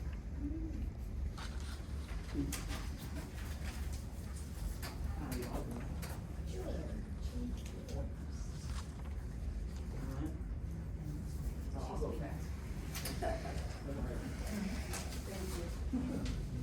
Thanks. Thank you. Ryan Marquadt, Madison County Development Group. So we'll burn down this list pretty quick here because we're all in interest of time. So we are continuing to work on the strategic plan with the University of Northern Iowa. We're working on mission framework. We've had our first individual meeting done, and now we're going to be here again in the middle of May or latter part of May to continue that process. On the business retention expansion side of things, we're working with 7 businesses. One of them has decided not to proceed, so we're back down to 6 that we're currently working with. We did get the new RFP that you sent in the mail, and we will probably put in on Madison County Development site. We are hampered a little bit in that we do not have our wetland delineation done yet. It's been a pretty unpleasantly wet spring for trying to do any kind of work, field work or site prep work or any of that stuff, so we have been impeded by the moisture in that regard, so we don't have that done yet. On the urban industrial site, we are continuing to work with the landowner to make sure they're comfortable with everything before we make that public. We have started with Earlham infill housing, so, and trying to document like potential sites in town, so we have that available as a database. And then Winterset continuing to go for the state thriving community designation, so we'll be working with Holly over there to complete that designation. I think that's due in June, so we'll be working on that application. We did complete a draft TIF 20D agreement for adjoining communities seeking entry into Madison County that would allow for some cash flow to the county when TIF is used for development. So we have 3 communities in mind there: Van Meter, Cumming, and Norwalk, all of Butler County. And if they seek entry, then we would make that their entry conditional, their entry annexation conditional to that 20D agreement, which would then allow for more tax flow revenue if TIF were used to the county. So Do you it's think that's likely? maybe. I mean, Because for entry. A lot of that, for their development, they depend on TIF. Well, the question is then how do you make it a reasonable sum so that it doesn't impede development? So that's why we're seeking the input from the Mid-Iowa Planning Alliance in terms of like what is an appropriate amount. What it may do is just delay the TIF payment period back, still allow county revenue to flow during that period of time. So in essence, the county could just go from at base revenue then to balance once it's paid off to potentially seeing a growth curve, which would push the payoff period for the overall node typically behind development out. So that's just at review, seeking feedback, and once we have that, some more feedback on it, we might present it to you guys as an option to consider in the future. You can seek additional legal counsel as needed. On the RLF side of things, we have $68,000 in the account right now. We are working on a possible water cooler with the business, so that is proceeding. On the community foundation side of things, the checks are now in for the grants. There's roughly 26 that were accepted. Checks are going to start going out this week. 2 of them are county related. So County Conservation Board did get some money. Historic Preservation also got some money for the Patterson Monument restoration. So we'll do a full press release next week in the paper with kind of a layout of what got funded. So. And then just on some of the other stuff, there's been a little bit of movement. So on the planning and zoning side of things, they're stepping back a little bit. We're going to look at kind of making a small subcommittee to kind of look at the ordinances. And we're super pleased with where Marvin has gotten, so we're backing up and trying to look at what we can do to take the highlights of Marvin in 2020 process and kind of dovetail that into the current document to make something that will hopefully be administratable by Ryan Hobart, as opposed to my concern right now is just too cumbersome. We don't have this kind of staffing to implement the kind of things that Marvin is looking at doing. And then on the Covered Bridge Association side of things, they have a fundraising committee, and that has been formed. We're going to try to meet here soon. They had a nice meeting for an hour and a half, and they talked with the public. It was good back and forth. And the community foundation will be putting additional funds toward that here this year as well. So that's what I got for you right now. Let me know if you have any questions. Thank you very much. Do you ladies have any questions? Appreciate it. Thank you so very much. much. And I really love the spreadsheet format. Awesome. Thank you. All right, next one is the presentation of the commemorative flag, representing the years of the Iowa State Bar Association. Jean, thank you so much for reaching out to us on that. Well, thank you ladies for putting me on your agenda for what is well, it seems like a busy day. So I'll be respectful of your time as well. I noticed on the agenda I was listed as the city attorney, which I am, but I'm not here in that capacity today. I'm here on behalf of the Iowa State Bar Association Board of Governors. I sit on the Board of Governors as the representative from our judicial sub-district. And in anticipation of the 250th anniversary celebration of the United States, the Bar Association and the Bar Foundation set out to try to find a way to recognize the role of lawyers in originally shaping, preserving, and continuing to defend our constitutional democracy. And what they came up with is that the foundation purchased commemorative flags for the courthouses in all of the 99 counties across the state. And they would like to donate to those to the counties, deliver them to the counties as a recognition or symbol of the role that lawyers played in the founding of our nation. Of course, this is a little bit of lawyer nerdiness, interest, but 3 of our framers, Alexander Hamilton, James Madison, and John Adams, all were trained in the law and were significant, of course, in writing our Constitution and Bill of Rights.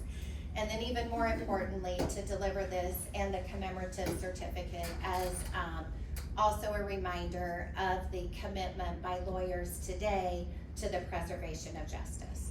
So I have both the flag, which despite my temptation, I have gotten to see it, but I knew I'd never get it back in this box. So it's So neatly. you're gonna let us do it? Yeah, I will. And there is a commemorative certificate. So, if I may, Madam Chairperson, Please bring approach. it forward, and I think, I would like to open it, I don't know if you guys, Michele. She should open it. You Oh, open it, I'll Jenny. let you guys. The gift giver doesn't open, the recipient opens, right? So, All right. and then just as Chairperson Stancil does that, likewise, on April 7th of 1961, the United States by joint resolution declared May 1 to be Law Day in America. And so if the board would see fit to approve the flying of the flag or display of the flag on Law Day, So, I think that's really nice, and it's made in America too, so oh, well, thank better. you. I saw you look at that. I looked at it.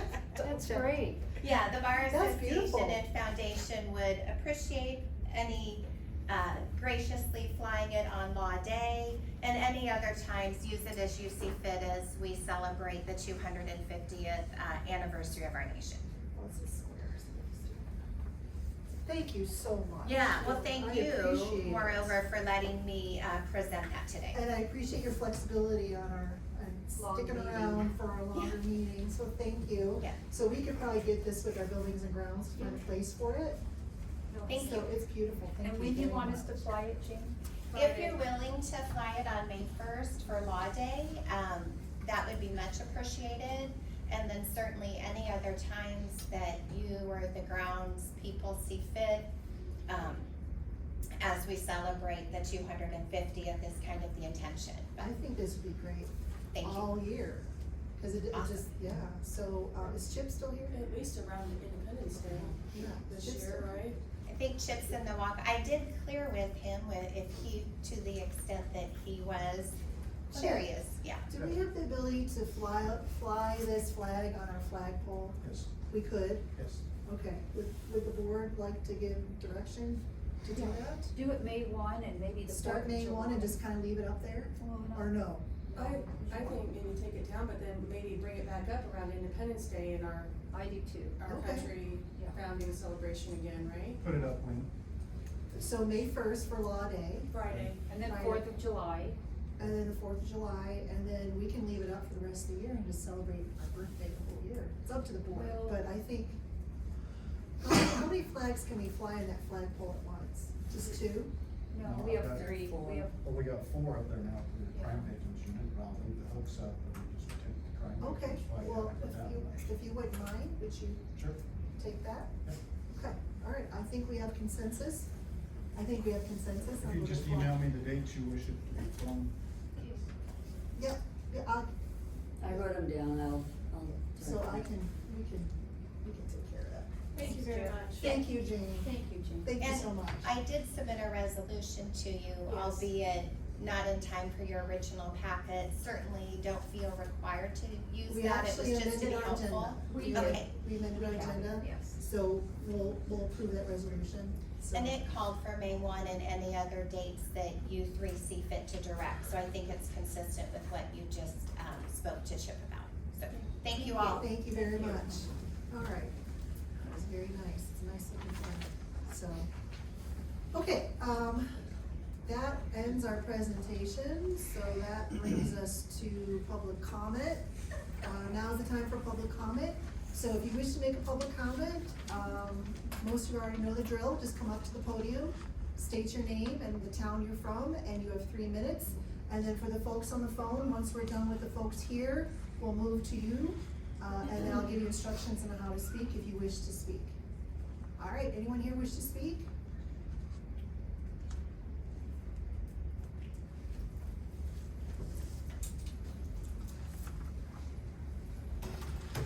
My name's Sherry Young. I live in Merced. Once again, I am gonna ask for your resignation, as myself and many community members do not feel that you have the integrity to continue to do the job that you're being paid to do. This actually is kind of a fact-finding mission, fact-checking. Jessica, I appreciate what you said on Facebook about the homemaker program. However, it's been kind of brought to my attention that the fact that the homemaker program and the public health agency, they were not handled correctly. Apparently documentation was not sent in to continue grants and other programs that supplied funding to those agencies. I feel that if this is indeed the truth, and this is a lack of someone not doing their job correctly, the Board of Supervisors should have stood in and helped what the community really needed, which is still home care and public health.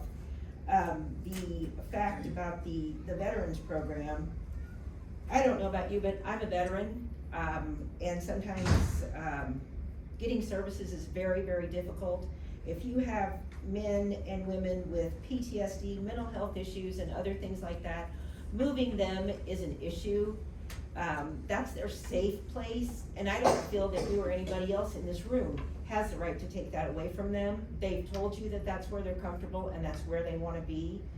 I would appreciate, and I know that many other people in the community would appreciate you actually doing what people request that you do for our community. Those three items, the public health, the VA, and the homemakers program, were needed services to our community, which you did not, once again, you are not for our community because you did not stand up and make those things continually available to the community. If there is documentation to correct me, I would absolutely love to see it. The other thing is, I'm not sure why that building is of such an interest to you. I don't know, is there a private benefit to you manipulating that? I would like to see some documentation that says that is not true. I would also, when you do complete the resolution about the maintenance issues at the courthouse, I would like it to be known that public access to that information would really be appreciated. I mean, people would really like to see, okay, this is what we spent for all of these things that we have continued to do and represent our community in a very, very good way. And here, you're gonna outsource and do all these things that gonna eventually cost us more money. And I would like to see those compared on paper. And I'm not the only one. I'm sorry. That's the That's Oh, I'm sorry. Okay, thank you. Thank you. Okay. All right, who would like to speak next? Otherwise, we will move to the phone. I've got one. Oh.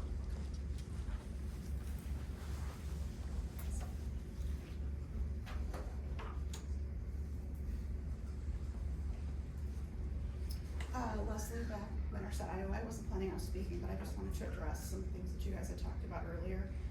Just for clarity on the payroll issue, I was one of the private citizens that was in question. And so I just wanna go back to February, what was said in the public meeting, just for, to remind everybody, and this was Auditor Brant that spoke. I don't have the date because I wasn't planning on speaking. But the February meeting, she said, my questions, and these have been forwarded to the DCI and the State Investigators Auditor's Office, but I want to know, when Leslie Beck and Julie Taylor had VPN access to the Solutions payroll, who else had access? So I was mentioned in the same sentence as something being referred to DCI and the State Investigator Auditor's Office. And then she went on to say, why did payroll get so messed up during this time period? And you guys can sit and tell me all day long, you needed a government computer to get on to do that. And then I listened to those recordings, and I think yes, probably did. I worked in the auditor's office for 6 days last March. Don't know how to do payroll. I don't know when the mess up was, but I don't think it was last March. So to have my name conflated with a payroll mess up, I believe is dishonest. I don't wish that on anyone. On that note, I'd also like to go back to March 25th of last year, when the board denied my employment because I worked in the auditor's office the week before the board approved my hire.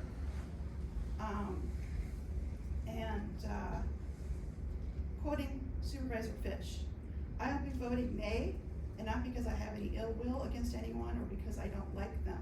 That has nothing to do with it. I think that in the past, board heads and other elected officials have come before the Board of Supervisors, etc. And I'm gonna jump down in the interest of time here. This seems like she started working last Wednesday and the resolution is before us after the fact. That did not work well for us with the treasurer's office, so I have misgivings. I think there needs to be more transparency. That's the only reason I'm concerned. I have nothing against Leslie Beck. I don't really know Leslie Beck. I'm not sure that that's true. She's probably incredibly competent, but I want things to look in order. I want things to be transparent and follow a clear timeline. I don't wish what happened to me on anyone, and I would like the board to approve the hire of Michele Brant's hire. Thank you. Okay. Thank you. Anyone else wish to speak here? Otherwise, we will move to the phone. All right, we will move. Okay. Because there's been a lot of talk, I'm Steve Swanson, Riverside, Iowa. There's been a lot of talk about dishonesty and people spreading rumors and false statements. And the key proponent of that I see sitting at the table is right there, Jessica Hobbs, who, don't give me the weird look, you went on Facebook last week and called me dishonest again.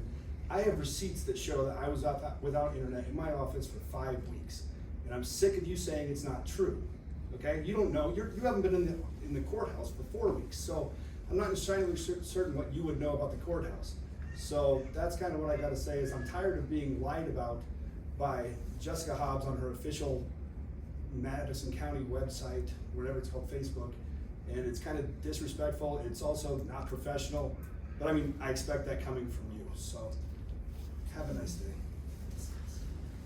All right, anyone else wish to speak? Otherwise, we will move to the phone. Okay. Somebody was on that phone. Well, they go ahead, Racheal, but, yeah, now they've unmuted themselves They again, mute so, themselves, yes. so, yes, I'm sorry, Racheal, go ahead. It's maybe a little bit different. Racheal Terhaar, Winterset, Iowa. To whom it may concern. Take heart, my friend, the Lord is with you, as He has been all the days of your life. Your assurance every morning, your defender in the night. Thank you. And you're right, that was different, so thank you. All right, anyone else here that wish to speak? Otherwise, we will move to the phone. Okay, I'm gonna move to the phone. Any last takers? Okay, so we have, we're gonna move to the folks on the phone. If you wish to speak, please hit *6 and unmute your phone, state your name and your town, and you have 3 minutes to speak. Laura, Silverthorn, Winterset. I would love to be there in person today, but I can't due to a health concern. What I would like to address or have the board address, which I know you don't talk to the public at this time, but you will be discussing this shortly. It is the public health building. I would like to know when it was decided that it was going to be put up for sale. I've been attending meetings and it's been discussed ever since I've been attending meetings, so it must have happened way before that. The second thing I wanted to know is what, I'm sure it was before Jess's time, and Jess, I think you do a very nice job of looking at things and having a vision for things, especially with our emergency management stuff. So what vision did you have in the public health building and increasing its use? If you're going to do away with some services out there, what options were there for moving Department of Transportation out there? That maybe even the elderly services. I've been trying to get my car out of their parking lot when I've gone to the sheriff's office for things. It's very difficult to get out on John Wayne Drive. I can only imagine elderly people, my father would be one, trying to get out of that parking lot. Was there any thought to putting elderly services out in that large building? Matura was discussed at one time, and that would even bring in some rent money. So please address those questions. When was it decided that the public health building would be sold? And what other options of moving services from crowded buildings out to that large building have you thought about? Thank you. Okay. All right. Anyone else wish to speak on the phone? Otherwise, we'll go ahead and close our public comment.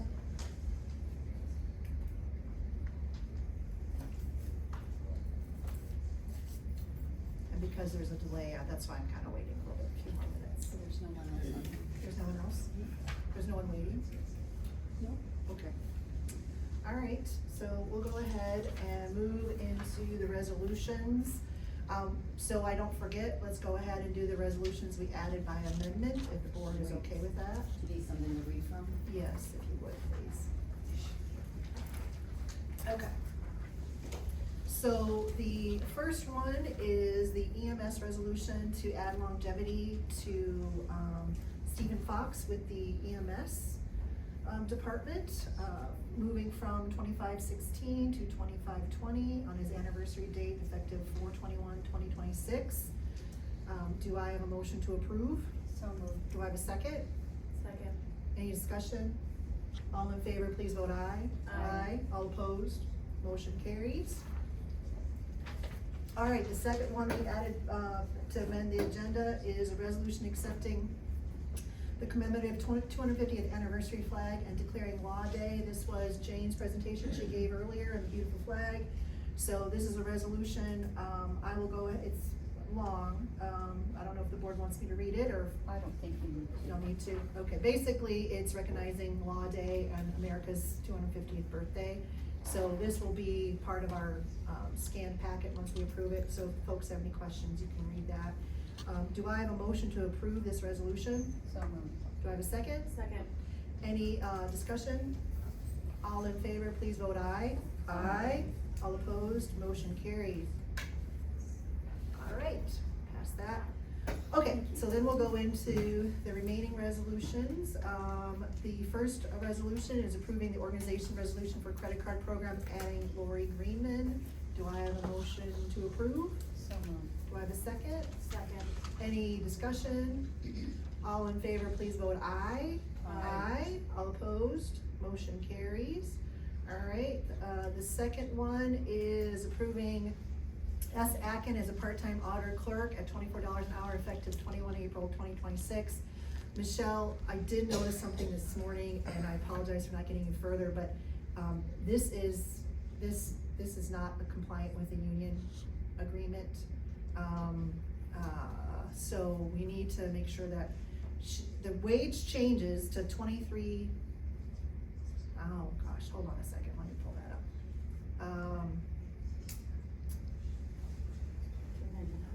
No, it's, hold on a second. I thought I would have it. So you're saying it's a lesser amount? It's a lesser amount, let me pull up the union agreement. We could real approve quick. this with a correction. Yeah, so I wanna state it though, so we have it for the record.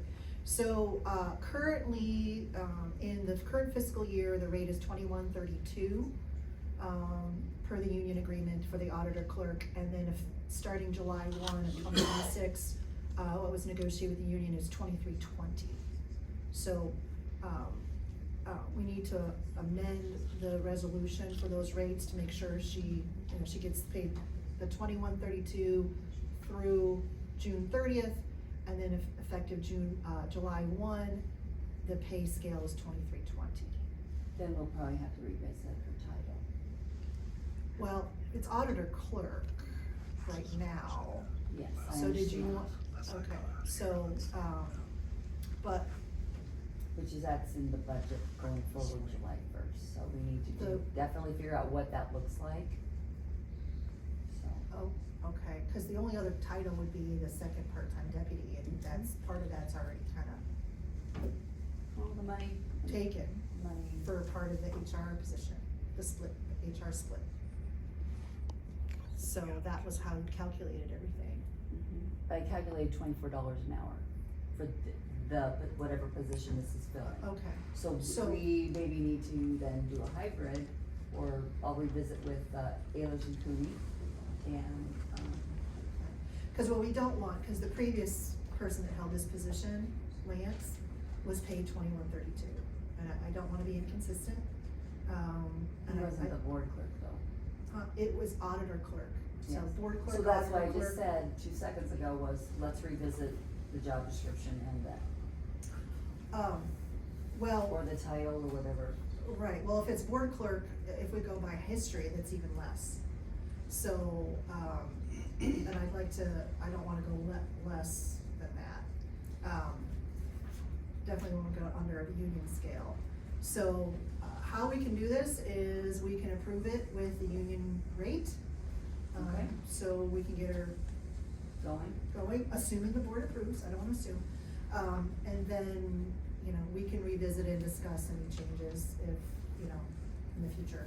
But we wanna make sure we're compliant with the union scale. So, how do you guys wanna handle it? I'll entertain a motion to approve the resolution, correcting the pay to $21.32 an hour through June 30th, and with an increase to $23.20 an hour beginning July 1. Well, I'm okay with that, but she needs to make sure it's okay with Ehlers and Cooney. If it is, that's Oh, fine. no, this is the union contract, we have no choice.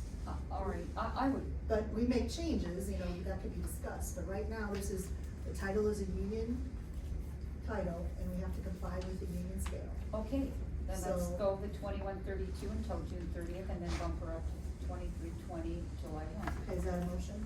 Yes. Okay, do I have a second? Second. Any discussion? Yeah, I just want some clarity. There was just outrage last year when an employee was hired and started before the resolution was passed, although it's happened quite a bit in county government. Before and since? Before and since, so I just want some clarification on that. It's acceptable now, just because it's, I don't think it's It's acceptable. always been done. It's been, I don't like It's it. Well, always been done. I've never liked it. Well, Diane, you use it as an excuse to. But if we Ben's allowed it, it point. was allowed with DeVos, and then it wasn't here, and then it's allowed, I don't like it, so Diane- from now, let's correct it. Well, Let's not do okay, it. but the thing is, that I don't like double standards. Not only from a personal standpoint, but from the fact that it puts us at risk as a county.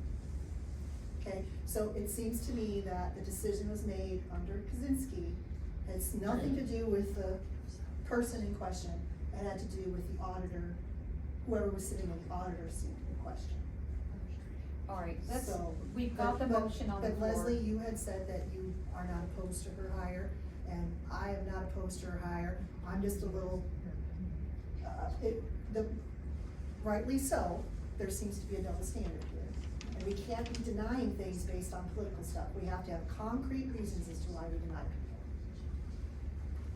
So, and I don't think there's any reason to deny Ms. Aiken at all, other than that we need to correct the rate. From going forward. And the correct, we've already got the motion on the floor, let's move on. Okay. You gave your Anything speech. else? Anything else?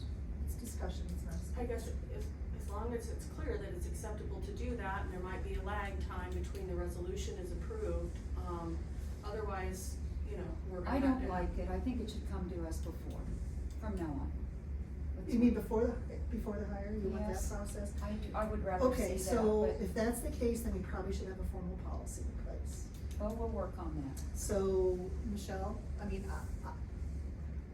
sometimes though, especially with first responders, you Yes, want to I get agree somebody. with that too. So we can always do an exception for that, but, you know, if that's something you want, I'm not opposed to Then that. Jessica's point, the exception Yes. becomes political. It does. Well, and Correct.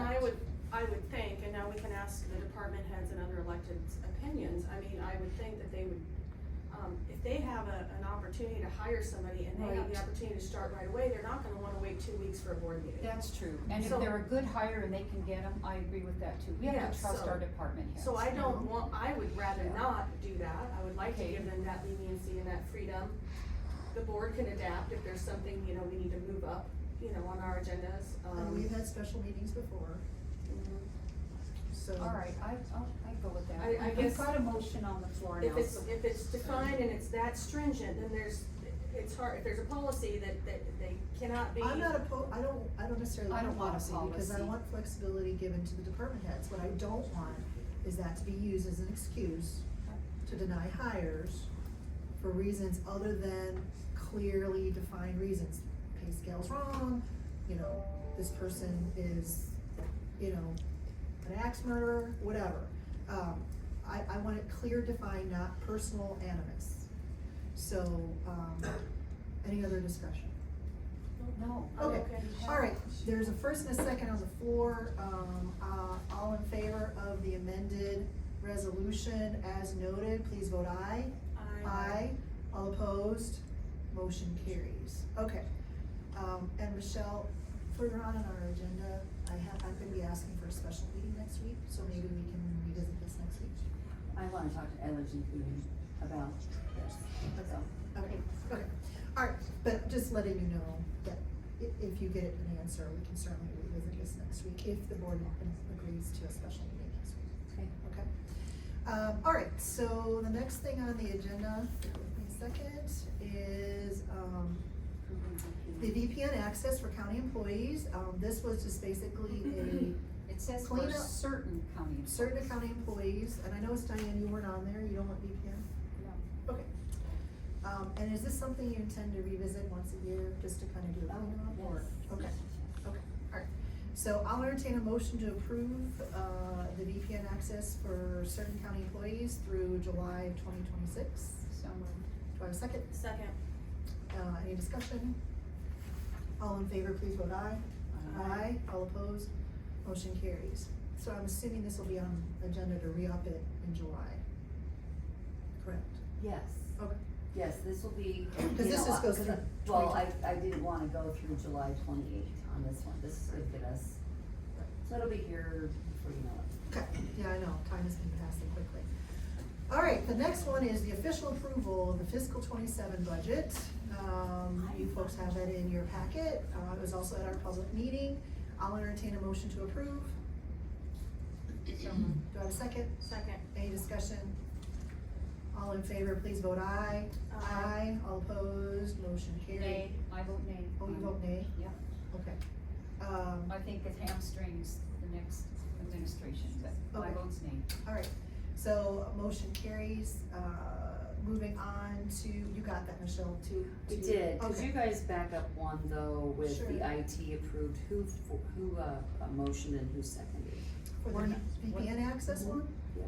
Did you move? I think you moved. You made the first motion on the VPN access, did you? Yes. I can double check myself. I did, I wrote it down. Okay, It's Fitch and Hobbs. okay. Thank you. Okay, now we're on approving rule number 16 for the Board of Supervisor meeting rules and procedures. Number 15. Approving rule number 15 for the Board of Supervisor meeting rules and procedures addressing disruptions, removal, and trespass. We discussed this last week. I don't see any changes from the original document, Jess, that you provided, is there any changes? No, I got 0 feedback, 0 suggestions from anyone else after the last meeting. Okay. All right, so I'll entertain, did we wanna discuss it, or we wanna discuss it during the discussion period? Discussion period, okay. I'll entertain a motion to approve. So moved. Do I have a second? Second. All right, it's been moved and seconded, and now we're at discussion. Any discussion? I think, this goes both ways though. I think sometimes things are said from the board that causes disruptions. We have to be careful how we treat people too. We're just talking to each other, we're not talking to the public, we should be talking to the public. Okay, that's all I have to say. Okay. Yes, we can move on. The only thing, and maybe you can clarify this for me, Jess, is the profanity part. I know that's a fine line, you know, the occasional D word, A word, whatever, and, you know, when people get passionate up here. However, oftentimes, if there's escalation, I can see it's moving into the abusive territory. So, I just don't know how to split that baby, and maybe you can help me. I know we've had, this has been legally reviewed, so it's been approved through council, but, can you help me? Possibly we could add the word repeated use. You know, I don't wanna hamstring people. People should be able to, if they wanna swear, okay, it's the ongoing, repeated, you know, swear words are gonna slip once in a while. I don't want to be so stringent. I want people to feel free if they feel that that's how they need to communicate. You have to be careful constitutionally. The Constitution doesn't say anything about profane words. You cannot make, threats, you cannot cause a fight, but you can say speech we don't like. I hate cuss words, but, we have to be very careful. There's a point though, when it borders into threatening abuse. I don't How we know. split that, I don't know. I don't So take that. what I would kinda like to see on this is either, the removal of profanity as as something as an excuse to start the, you know, the warning and removal process. Remove it from the Rule 15, you mean? Remove it completely, and the reason why I say that is because I don't want, future boards to use it if someone says the B word, or the D word, or the A word one time, and have it trigger this. So that's my concern. So what if we?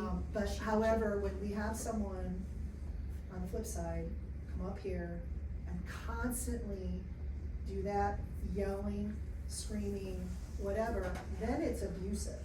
But I think then we can use the threatening and abusive terminology in that area. Because there have been times where I've felt threatened by some of the folks up here. But my concern is if we just blanket with profanity and someone slips, then boom, they're automatically removed, and that's the concern I have.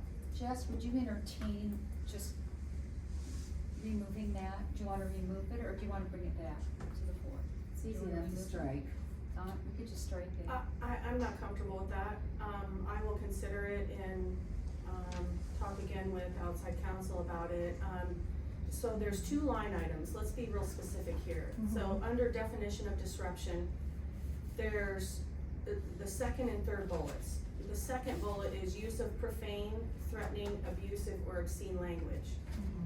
You know, the problem is we've got profane and then the threatening lumped in together. Maybe we split it off, and maybe it's repeated use or repetitive use of profane language or something like that. I'm just thinking out loud here. But you know, the threatening language, to me, that's an absolute. I wanna keep that. Yeah, so Keep we abusive. almost maybe need to split it off to achieve what we're talking about here. So And I'm looking differentiate. at the second paragraph, the definition of disruption. And it says loud or repeated interruptions, profane / threatening / abusive language. you know, I'm not gonna consider profane language as threatening until it actually, there's more things clumped together with that. But, you know, saying H or D or S or whatever, I don't see that as threatening in and of itself. How are you going to guide whose definition? Because what That's you my- might take, yes. what you might take as threatening, I'm gonna say, shut your mouth. Because I don't take things I don't think as personal, or I might go up to them after the meeting and say, don't talk to me like that again.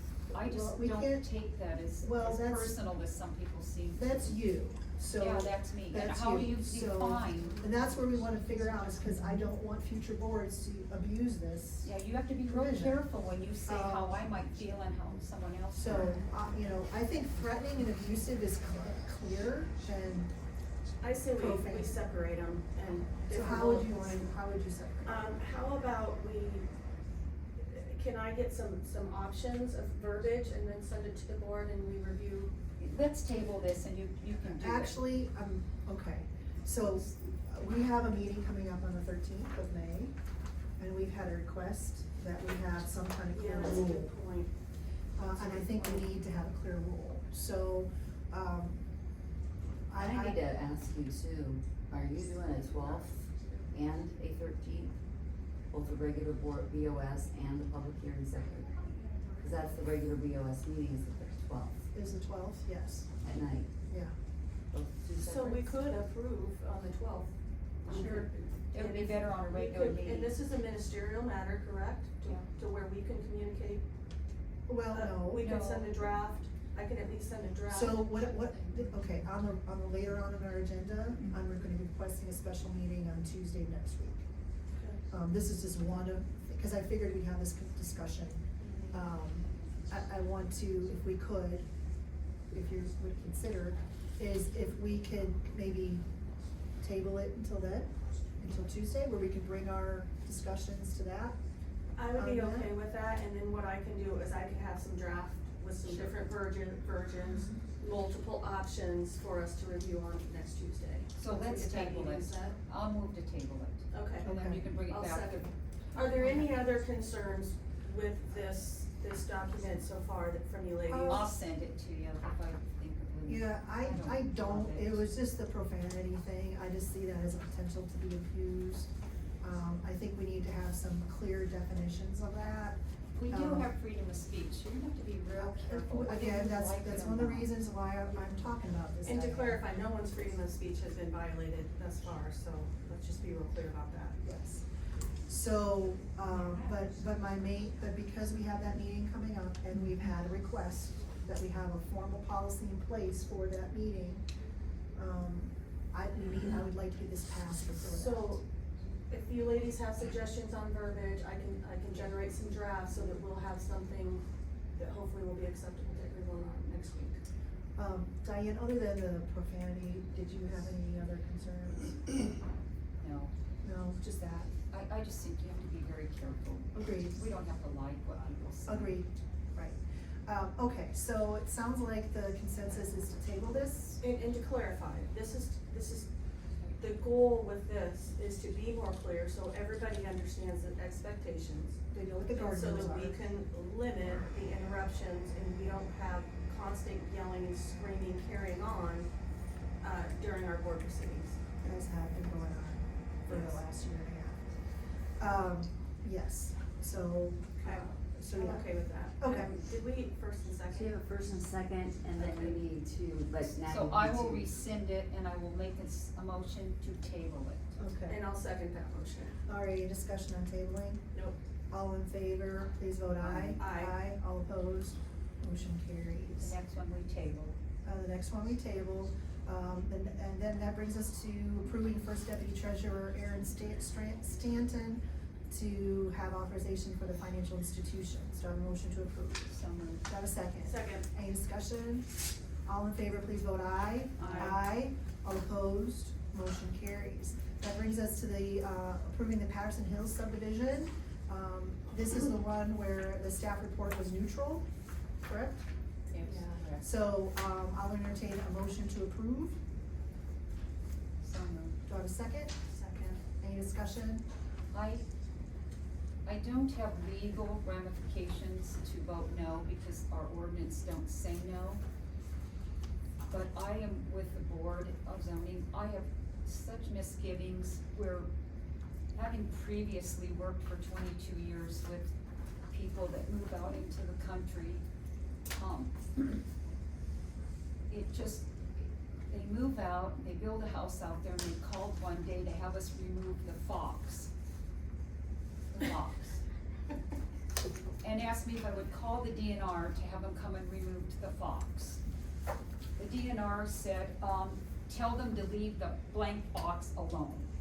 And so it got. Is that an official communication? Yes.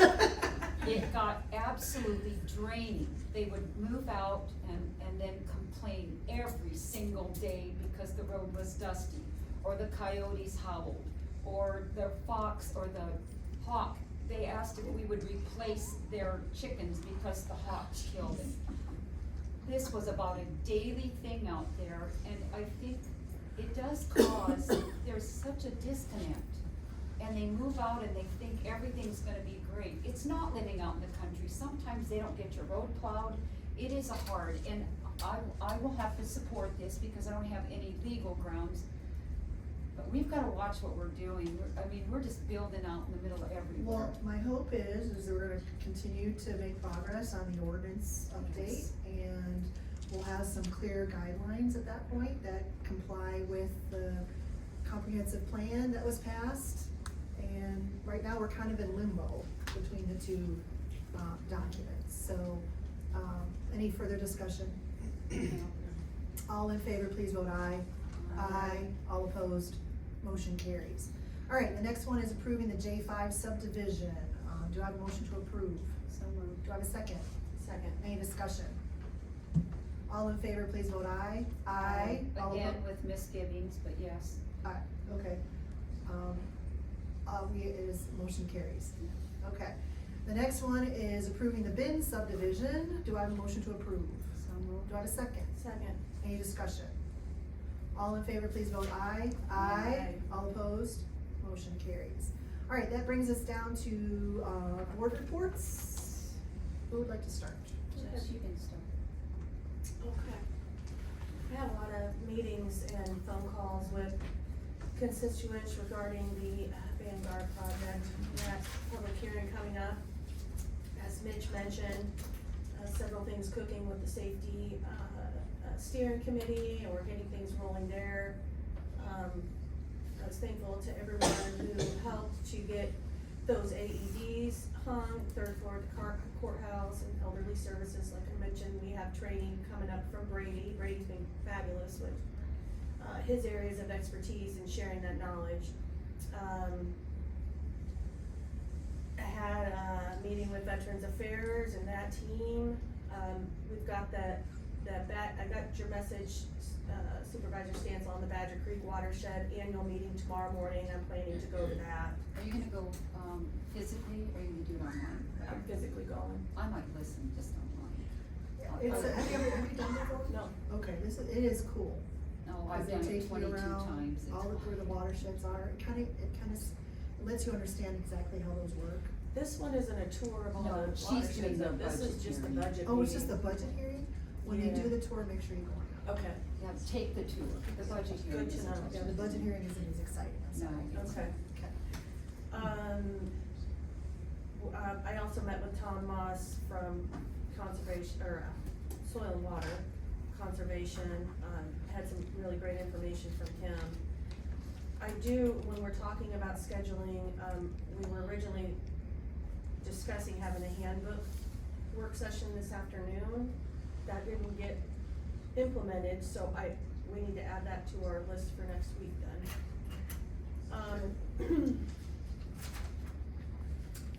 I think that's all I have for my board report. Well, I guess this is my time to address misstatements. I didn't lie, so let's make that really clear. I don't lie. Is that a board report? Yeah. That's not, we're not at a board. Totally meeting. within my right. You are, I have the right to Steve, you are respond. out, you are out of I order. know, I have the right to Steve, respond if my name. No, you Steve, don't. you are out of order, Robert's no, rules you of do order, I have the not. right to respond. This is not your meeting, you are out of order. I have the right to respond You if are my out name. of order. Steve, did you wanna be removed? Good luck with that. You are out of order. Stop being rude. Jess is out of order. Stop, this is our meeting. Stop it, both of you, stop. We're moving on. So, anyway, Stop lying. are you done? I'm finished. That's enough, Okay. that's I'm enough. Yeah, I don't make it a habit to lie Diane, right here. Diane. I'm gonna give my reports. Okay. I attended HERDA, we've gotten some new, little hybrid trucks. I attended an employment meeting, ethics training, we did a budget hearing, victims awareness, I helped put the blue, and that was a nice program, thank you. Aging resources, opioid meeting, like Brady reported, that is going really, really well. In 2 schools, one school's not as participating as well, but 2 are, and it's just wonderful, and they're reaching very little kids, just not to get into things that they can't handle later in their life. I worked with, we had an insurance meeting. I have had hundreds of calls about Vanguard, the gun proposal. I met with Tom Moss and the DNR. I also cleaned out the trailers at Public Health. There are 2 trailers. I did call the state and inform them the easiest way to handle this is just to decommission them to us, which they did, so they gave us both trailers. Secondary roads will take the biggest trailer and turn it into a welding trailer. There are lots and lots of things in it, unbelievable amounts of office supplies that have never been opened, and they stink. It's been mold, it's just been musty, but we take the pencils out of the box. So we've absorbed that in almost all of our departments. Thursday I will be out there again, so you can come out and take. I've put prices on anything. Thaddeus helped me, and if you wanna remove it, there's not enough for a garage sale, and there's not enough. So if somebody wants it that works here, take it home. It's nothing of any value, I promise you that. I wanna really commend our staff. We found 8 oxygen tanks, and they are too big for EMS, and the hospital won't take them. So they were talking amongst themselves, they can take them to secondary roads, they can trade them out and use them for welding, so that worked out really well. Things are just, we're really getting that kind of cleaned up and not wasting anything. There are some things I hate doing. I found 3 boxes of probably at least 150 shirts in it that say public health. I cannot give them away. Churches will not take them. It's been deemed, they just don't want them to get out because they don't know what might happen to them if you have 10 public health shirts. So I've had to, I don't wanna burn them, so I've cut them up into rags, and if you need rags, call me. We can't give them away, and the churches will not take them, and they were real concerned, and I get that. I'll take a few rags. Okay, I'll cut them up. I don't need any more eggs, I have lots of eggs. I'll bring some bags of them. We can't, I just can't get myself to burn them, but, I truly understand why we would be fearful of that. All right, You anything know, else? just FYI, in the past, a prior company that I worked for, their logoed shirts, instead of donating to local charities, they would send them to another country. So I that asked people that. couldn't, I you know, asked use them that. and It's gotten too expensive to bundle them. just to ship them. And I asked one of the really big churches that can do it, they just don't do it anymore. So I thought, well, and they were a little concerned too about the public health, that maybe people would think it would, and I'm not nefarious, but some people are. Unfortunately, yeah. Anything else? No. Okay. So we had our budget hearing, that we all attended. We had a meeting with an insurance broker, that we all attended. I attended the Madison County Development Group meeting. I've had, like probably both of you, I've had multiple meetings with various members of the public regarding the Vanguard proposal. Had an NPO meeting, I met with Iowa Workforce, they came out and did ADA evaluation of the public health building. It is not fully ADA compliant. So, so we have some challenges there. So the thing is that each building is ADA non-compliant in its own way. Why do we have challenges if we're gonna sell it? Well, I did that because I wanna have the board to have all the information, because everybody's saying things, and since Workforce does not charge us anything, we're gonna have a report. Plus, if we sell the building, it would be added information we can provide to whoever buys it. Do you know how long before we can get that? She just came out last week, so Okay. it'll probably take a week or two. And again, I was very grateful to do that. Thaddeus was there when we did it. And each of our buildings have different challenges for ADA. They're not all the same thing, which makes it even more complicated. I did talk to, Senator Ernst's office as well regarding VA. We talked over what the board has discussed and everything like that, so, to make sure that, they understand what's going on. I also asked for their input, because as you know, Senator Ernst is very big on getting rid of, public buildings that are not being used to save money. So I asked if they could provide some best practices that we may not know. So they said they'd work on that, because obviously federal buildings are a completely different animal. But I said, if you ever ran into hiccups or problems or, kind of things that you could share knowledge. And so it was a good conversation. Let's see, the custodial contract, working on that, is with legal review right now. Michele, to your point regarding seeing if they would give us a credit, that is not a question I've asked them yet. But keep in mind, their bid did not include that. It included providing their own supplies. So if they decide to do that, that would just be a goodwill gesture on theirs. So if you could give them. Otherwise, we need to dispose then of all of these. Or keep it for our own stuff, if we need to do a cleaning or something. Makes no sense. But I think inventorying it and get an idea of how much it's worth would be helpful. So I can always approach them, but right now it's their contract that's going through the legal review. One other thing I wanted to make the board aware of, you may already, is there was a phishing attempt. And unfortunately it was not, it was nothing on our network. It was nothing our network did. Our network's fine. However, somebody else's network in a different county was compromised. As a result, we got those emails we get from base camp. I noticed it right away. Two of the things that are for phishing is misspelling and weird signatures. And it looks fishy right from the beginning. Does fishy, It does actually look it's fishy. spelled differently, but, in my previous slide, we had extensive training on how to recognize potential phish attempt. So- In fact, I was the first one that notified ISAC that this might be a phish attempt. They were immediately looked at their network, they figured out which county platform, which county network was compromised. They reached out to that county, they've addressed it, with the IT folks that manage that county.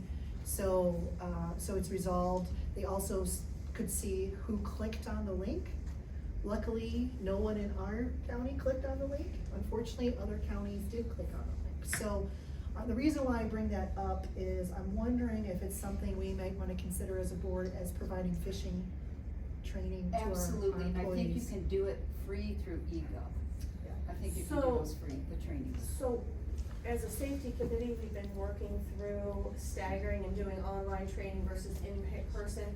I mean, this is a safety related, could be considered safe, I mean, I Well, wonder if if our we could network's work it into. compromised, yes. We could potentially work it into some online training through safety. I can look to see what's on that NeoGov site, the Learn site, and we could just, kick it out to all Those have employees. really good trainings. So my recommendation, The NeoGov is really good. yes, and I'm all for Yeah. free. Yeah. My recommendation is to mandate, and we can put this in the handbook, mandate this training once a year. Because it takes a while to train your brain to see things like that and to recognize potential fish. And if you're not used to seeing the red flags, you're not, you're not gonna know. Once it gets a training, they'll. I think it's You'd be important. surprised how many people, they're so used to getting these emails and they just don't think and they click on it. So it's a habit that you have to create, so. And I don't think once a year is going to develop that habit.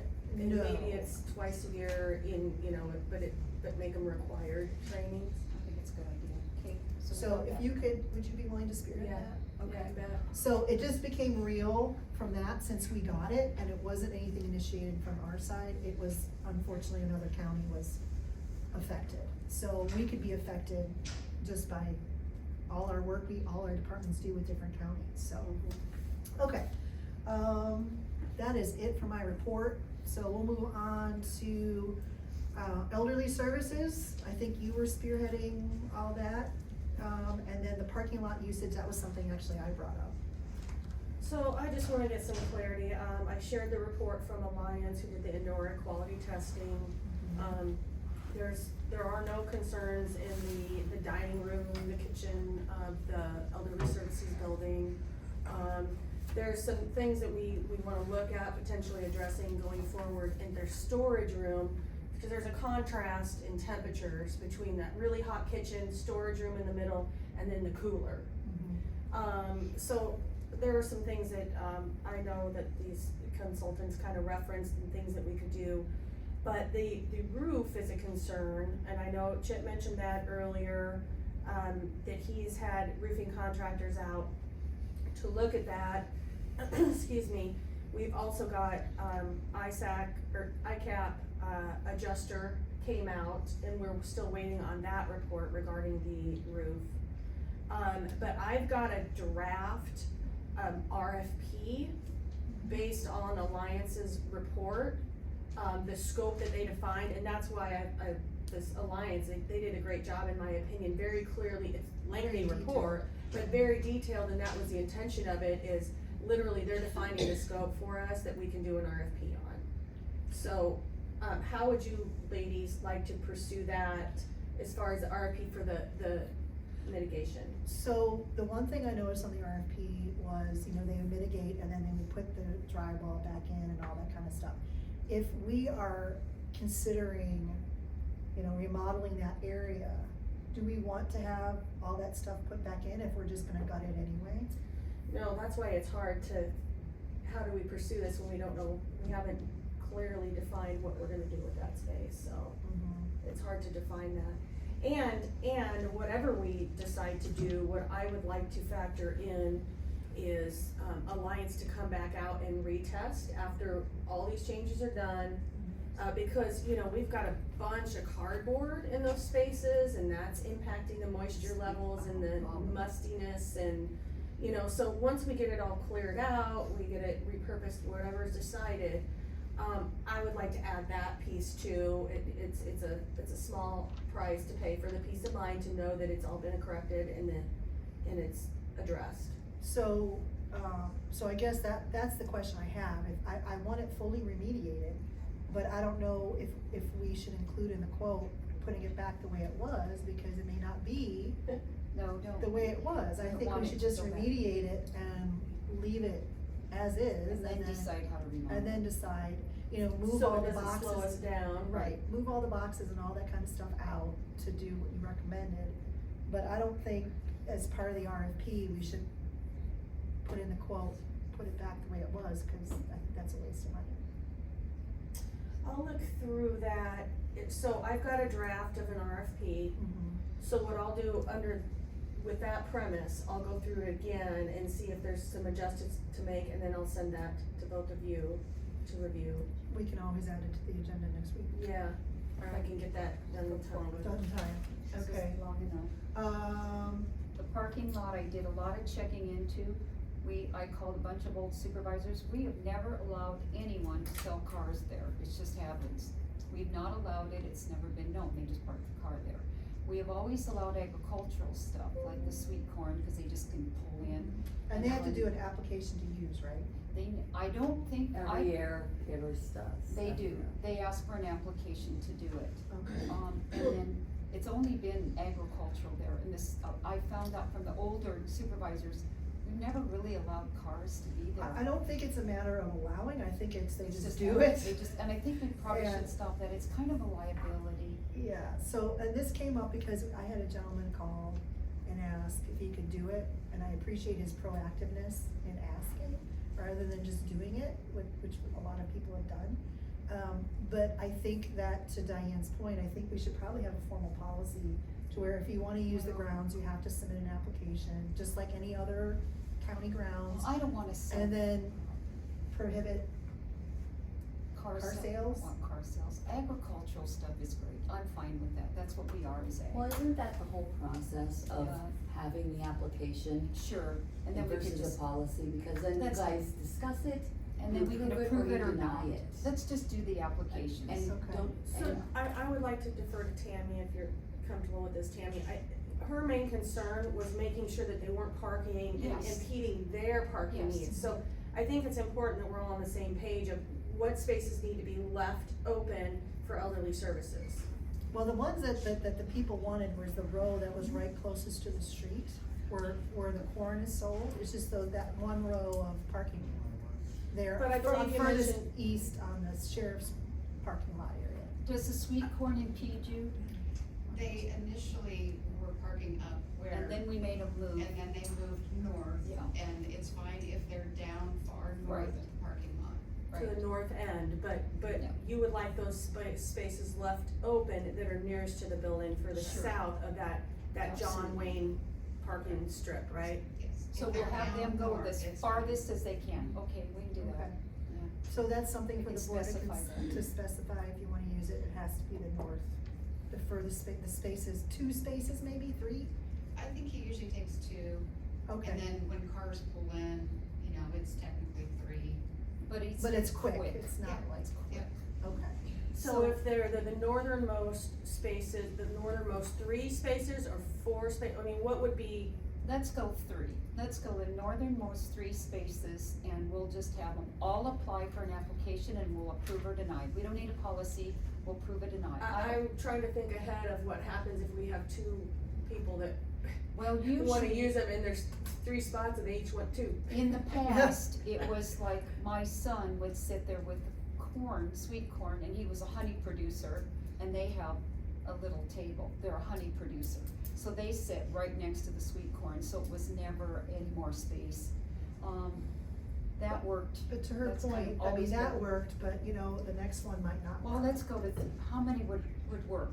We I don't can't know go how as many are 4. there. Do you know, Tammy, how many actual Historically, parking? it's always been kippers, and they usually take, they're at the end. There are two. I mean, how many spots? They usually take 2. And do you wanna limit it at 2? We're okay with that. It's I don't know fine. how many spots are Whatever there. you guys decide, I just need to know. 2, You if know, he can squeeze in a guy with a carton of apples, I don't care, but if you want 2, I'm okay with 2. So limiting it, the use of the 2. space to just 2, Sure. or do you want more? I'm trying to understand how many actual spaces are there. I wish I would've went and counted. I Well, don't it's- know. Why don't we do this? Why don't we go and investigate, and we can add this as a discussion item on our agenda next week? For Tuesday, it should be a quick one, Very right? quick. But just to find, cause I wanna make sure we're allowing enough space for you. He usually uses 2 spaces. But it's only a couple weeks too. Right. Yeah. Well, no, but, and then people pull in, and so, I mean, like I said, when they park at the northeast corner, it doesn't inhibit parking for our patrons. Okay. I have seen times probably where they use 4 spaces because people pull in to buy their corn. Yeah, I just wonder if 2 is gonna be enough, especially if there's multiple people that want to do something at the same time. Well, there aren't usually, but, and we could Well, limit that, but. Let's we go could ahead and look at that, and then we can Fine. come back and revisit it, and then we can give Michele direction, on what the board wants. Okay, so this is a long meeting. Let's Okay, do that. so the next Thank you, one Tammy. is, thank you, building manager job description, so, Michele provided a job description, I provided a job description to you folks. And, we can, discuss this, if you guys, in the interest of time, if you guys wanna table this to next week, we can. I thought we were gonna send all of our changes to Michele and she was gonna compile it. No, we were gonna send it to each other and we were gonna discuss it. Oh, all right, let's table it to the next. So- This is long. Well, let's agree on the, the general construct of it, because then when I did my notes, I mean, it was lengthy, and it's getting longer and longer, and I agree with the point that we wanna trim it down and make it more general in nature, and what I wondered when I was working through it was, would it make sense to kinda categorize things? For example, there's gonna be annual tasks that are needed for this role, there's gonna be quarterly, there's gonna be monthly, there's gonna need to be daily. But is that proper to put in a job description? Well, I don't think so. I like that we're documenting all of this, and maybe it's totally separate, it's not in the job description, but I think it behooves us To have it to somewhere. have it, Mhm. right? Yeah. Does that seem reasonable? I mean, let's get this more streamlined and more generalized for the actual description. Cause what I took was hers, and I, cause there was a lot of detail, and then I generalized it. So it kinda encompassed everything, but to your point, I think we do necessarily have to have a task list, cause, we need to know what the job role is. And, we can't assume that, the same person is gonna be there forever. And we've learned in the past, when people leave, a lot of that knowledge goes with them. So I don't wanna have that happen, and if we have documentation, I think that makes it easier, and I think that's a good idea. You have to be very careful about being so specific, because if it's not on a list, there are people who aren't gonna do it. It's not my job. Whether it needs, right. But I think that verbiage is good. We'll have a job description, it'll be more generalized, and then the task list will get into more of the detail. Does that That's perfect. seem okay to you? Yeah. Okay. So we're gonna put this on the next. So still work on, I know Diane, you provided feedback, and that was great. I haven't gotten anything from you yet, or are you just still working on I sent it to Michele, so I guess I didn't follow the rules and sent it to all of you, so I could I forward sent it. it to Did you Michele, forward too. it? I That's thought what I Michele was the So keeper did I. that was gonna distribute, so my That's misunderstanding. what I did it too. Well, So, when did you send it, by the way, cause that I was kinda watching for it. That was my understanding. Mine Yes, too, and that my she was understanding gonna was compile it. Wednesday or Thursday, I could just send Okay. it. cause at the to- meeting, we said send to each other. Yeah, So, I'll just kick it out again here. yeah, if you can do that, that would be great. Yeah, Okay, so I we're missed gonna it put that on the totally. next. So please review everybody's proposal or thoughts, and then we can come on next Tuesday and talk about it some more.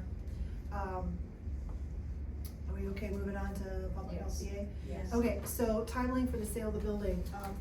We had a member of the public ask when we approved the sale. The sale was approved November 12th of 2025. But the public health, The public health building was approved for sale on November 12th of 2025. but it said in the resolution that they would be moved. What, I'm sorry. That if you read the resolution, that, the veterans would be out of there. Correct, yes. And they're not. And then timeline for sale, the other building, County Conservation Board, that listing is up. So do we wanna change realtors? Okay, so you mean change auctioneers? Our contract has expired Yes. as Dreamer. Okay. Madison County Conservation Board head. Okay. So, I've sent that to legal, the contract, he's reviewed it, he said we're able to move forward with hiring another company. It just, somebody needs to market it, it needs to be listed back on Correct. for sale, so. Correct.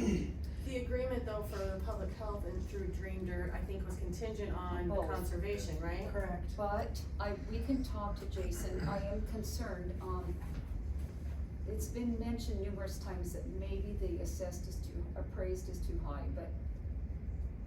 Well, just because it's appraised at, doesn't mean it's gonna be sold at that. We have to legally sell it has to be for sold for we the have to appraisal. for the Okay. appraisal, cause it's public property. Okay. So, but I don't know, the thing about that building is, it's so different from the summer than the winter. Mm-hmm. I've fielded several calls within the last 2 months about people Have inquiring you? about Okay. it, so, but as of right now, our contract with Dream Dirt is expired, so they're not promoting the selling of that building. And he can't sell this until the VA is, because that's presented. Well, I'm looking at the resolution from November, Diane, and I'm not seeing I that. don't understand it that way. Here, at you all. don't? The That's how commission was, he- that's the how commission he- date was based on both of them selling. Right, that's Correct. But that's not the contract. He understands it from that way. So on the resolution though, it just talked about the sale of the public health building, and didn't talk about the VA at all. I'm looking at it right now, Diane. Well, he's interpreting, because he just sent me a text, so we'll. Cause it says, be it therefore resolved by the Madison County Board of Supervisors to approve the sale of auction at a future date, the Madison County Public Health Building. At the above legal description with an estimated appraised value of $500,000 and an estimated cost of $14,500, which is the commission, which is the cost of the appraisal and the auctioneer price of sold at the appraised price. There's no VA mentioned in this He resolution. must think, well, this is what he sent me, so let's, So it's not, but obviously, you know, if we're gonna have. he can start showing it anytime, I would think. Well, yes. Right? So this was approved for sale in November of last year, and, I know we've had a lot of conversations about that. The concern I have now is the timeline of the sale of the building is, the goal is to have it sold by the end of the fiscal year, and have the VA moved, so we can start dropping down the cost for the building, you know, reducing the utilities, reducing the internet, reducing the phone, reducing all that kind of stuff. And if that won't happen, if we still have the building and folks are in it. So, I did talk to, Thaddeus, we met, and, we're gonna do a walkthrough of the courthouse, vacant offices, and the annex, as well as the elderly services building. He wants to see the sites, you know, live, and we're gonna do that, this week, and we're gonna talk some more, about the timeline, so nothing, you know, I just wanna make sure all the information's out there, but we need to be aware that our budget was based on the sale of the building. Let me throw out something. I do need to add something. What if you wanna sell the building, what if we do, well, it's gonna be, you're gonna sell it. What if we talk to Thaddeus and have him look at County Conservation Board? We pay off that bridge loan, which isn't very much, move them out there. We could pave that driveway easy, they could pull right up to that door. That wouldn't take much remodeling, do you think? You know better than me. It'd be minimal, and let them have, that is a very secure place, it's a very quiet place, no one would know they're there. Is there internet out there? Did you were able to have internet? That was our office space, Okay, do you remember, was it with MediaCom or CenturyLink? CenturyLink. But Okay. when the new service came through, they board right up and connected to the building. Okay. I haven't convinced Thaddeus of this yet. Okay, but- maybe add that to our list of tours. Oh, it's big. It's one big building, and then it has a garage too, doesn't it? It's a shop space and then also an office space. We'd have to redo a bathroom. It would take a, But that would not be Some remodel. difficult. It's a cute little, So, it's on city utilities. yeah. walk me through this, the conservation. They own it, the Conservation Board owns it. Yeah. There's currently a bridge loan, and this was before your time, is basically to, Get their new building. get their new building, as they waited for donations to come in and pay it off, and that was kind of the last bit stragglers. And the idea is to sell that building in order to pay off that bridge loan. Well, we haven't sold it yet, So, and so that bridge loan, we're still making payments on. Have we paid it down at all with donations or? yeah, it's down to 200, it's 214. right? 214? But so we could pay off, so what's that, about 60,000? No, it's 214,000. No, but we would get it down. But how What's does the that bottom work? line? I've got two grants that have to be applied to that loan, Okay. Okay, so and when do we get those? they're in, They're in? How much are they? about $62,000. Okay, so, we would have to transfer ownership that's away from conservation to Madison County government. We'd have to talk to the bank to see how that would handle. It's under the bridge. Madison County presently right now. Oh, it is? It's under us. Okay. That's the reason why you guys have to That's the spend bridge money. loan. Yeah, it's the bridge loan. Okay. The bridge loan's under your. Okay, so Is that, one of them that's gonna be paid off, No, by that's, next year, or? no, those are bonds. Those are My bonds. question though is, well, actually, it might be, nah. What? I'm thinking two different, we're mixing them up. Are we going to be able to assume a building for less than appraised value, even if, I mean, If we already own They already it. own it. that's my concern. Yeah, Is we there, already is there own it. gonna be, I don't know. no? They already own We already own We it, already the own county it. already owns it. Just making sure. Yeah, so it Okay. wouldn't be anything, it would just I be. think it would take less remodeling than the one. It's much more solid, it doesn't have anything under it. Okay. If we can convince Thaddeus, now he wants the driveway paved, which we can seal coat that, Cement's expensive right now. well, we'll figure something out. But that's actually not a bad idea. I'm not sure, I talked They to have a Mitch. fireplace. I should also tell you guys that the rumor that Michele is looking to move, that is a No. rumor. That is not. It's a rumor. It's I- not true, yeah. Well, I just they talked aren't to them opposed to, myself. I did too, they're not opposed to it, but they're not gonna move, I don't think, Well, that's, yeah, they So- don't, I don't think They're that's not. gonna happen. They're not. So we need this information basically laid out, you know, where are the options of where the potential. Well, he needs to go out with Steve. So what I'll do is, include that in your tour? yeah, Steve, I'd like to see that building too. If, how would we, is there a keypad on there? no, No, yeah, you'd he have has to to have him call take them you out. in. Let's see. So if you're walking the different spaces with Thaddeus. So, we're doing that actually tomorrow. Are you gonna be around tomorrow? Got a meeting at 3. Okay, this would be earlier. This would be, we're gonna do the other 3 buildings between noon and 2. So if we come by Prior to noon? prior to You'll noon. know what's come up since I've been in this meeting. I know how that All works. day, all morning. I know how that works.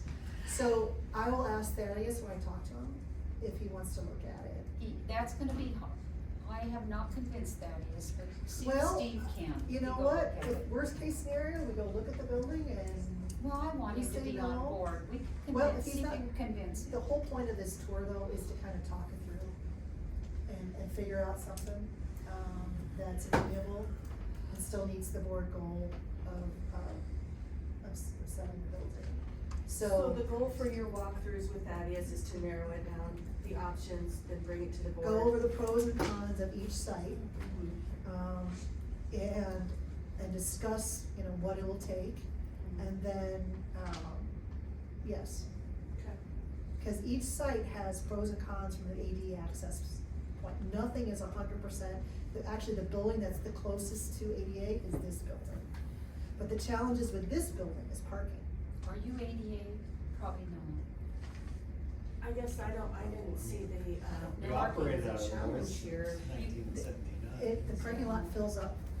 Now that's Yes. problematic, yes, but as far as the veterans having handicap accessible parking, they would be right by the door. Correct. Oh, out there they- This building is of all the buildings, this one is the most compliant, the easiest accessible. The challenge was the parking, and the concern was this building has a lot of traffic. And they prefer something a little bit more quiet, which I totally understand. Well, that would be quiet. Yes, it would be. So I will talk to him to see if he'd be willing. I can call you. And when we're, hey, we're on our way, and if he's. Give me a little bit of a heads up. What? Give me a little bit of a heads up. Okay, I'll give you a heads up. This is, I'll he's give you a heads busy, up. yeah, he's busy. Yes, so, I'll give you a heads up and, you know, we'll see if we can make it work, okay? What's the address of that building? Do you guys know? I It's don't just know right off out the top. across from Middle River, I don't know. right It's outside just- of town. 2278 Clark Tower. Yeah. On Clark Tower, okay. Okay. Alright. We'll talk more, Steve. Okay. So anyway, so that's, I just kinda wanted to bring that up as to what was being discussed, and, we should have that ED report on the public health, hopefully in the next week or so.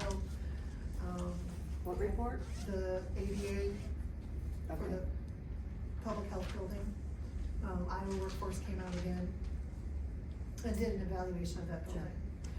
Okay, so there's nothing else to discuss on that, we'll move on. Meeting decorum, this is something I put on there, cause I didn't know what you were doing Well, until I you got the already agenda. changed it. Yeah, you already moved Now we it. know, so we can skip that. And then Michele, you gave us the update regarding the fiscal 23 and 24 audit. Yeah. Fiscal 27 budget is Dawn, done. almost got 2 clicks. We've already approved it, so we can remove that from a standing on the agenda. Okay, new business. So moratorium on data centers, moratorium on battery storage systems. I put this on here because I'm getting calls from surrounding counties that, there's companies, corporations that are looking to build data centers. They've already offered money in Maxburg to buy land. They're, Union, they're pushing hard and heavy. I'm very opposed. Union County's already done a study that they have the 3 big lakes that in little over 5 years, they'll suck them dry. Less than And we have our aquifers too. 1% of the Earth's water is drinkable, it's even less. This is a huge deal. I don't care if they store stuff online, go back to taking Polaroid pictures and throwing them in a box. This is a dangerous thing. Don't know if we're gonna go back to that. Great. But- This is not a good thing. It is a, they're even discussing in the poorer counties not putting them on a firm foundation, so they To don't. get around property taxes. Yes. Yes. We need a moratorium and we need to move fast because they are offering lots of money to move in. It really turns a farmer's head, but this is not going to work. So, and the other thing too regarding data centers and the battery storage systems is these all bring in transmission lines. Yes. Transmission lines have the right to use eminent domain to Yes. take people's property. There is no appeal process. Right. So, if these come in, those big, huge transmission lines will be coming in. So what I would like, if the board would be amenable to that next week, have a resolution available to set a public hearing to consider an ordinance to put a moratorium on all these. I would absolutely support that. I would too. These Okay. are not a futuristic, they're terrible futuristic ideas. And there was just a ruling, and I'm trying to remember what case it was, about, an ordinance actually that signed after, or that was passed after the project was started and the court still ruled in the county's favor. Yeah, that was Worth County. Worth, thank you. That's odd though, because that's a violation of vested rights doctrine, so that's. They didn't, because there was no permits granted, they did not see it as a vested rights doctrine Okay. issue. That's. Which surprised They me. got lucky. But anyway, so the other thing is too, is do we want to, because this is an urgent matter, do we want to have a special meeting so we can set the public hearing so it gets in the paper next week? If we Well, wait you till said you- Tuesday, it won't get in the paper. I thought you were gonna have a special meeting. Well, And don't it do sounded like a yours. work session till now. Yeah. Don't do these special meetings. So, but no, the special meeting would be solely to set a public hearing date for these, so it gets in the paper next week. All right. Otherwise, it'll be another week before it gets in the paper. And they're moving very quickly, if you know. So They you are. saying have it ready to go and on the 5th, just approve it? Well, no, Yea no, or nay? no, we have to have the public hearing, I think there has to be at least But 4 you days. I'm talking about setting the date for the public hearing. So having a meeting to set the date for the public hearing, so like maybe meet on Friday morning. And the This only thing Friday? on the agenda is to set a public hearing date. I'm just throwing it out there, I'm not saying Friday, Maybe it's up to you guys. I don't care, just. To set and the sole thing, the only thing we'll be approving is setting a public hearing date for both of these to discuss discuss a moratorium ordinance.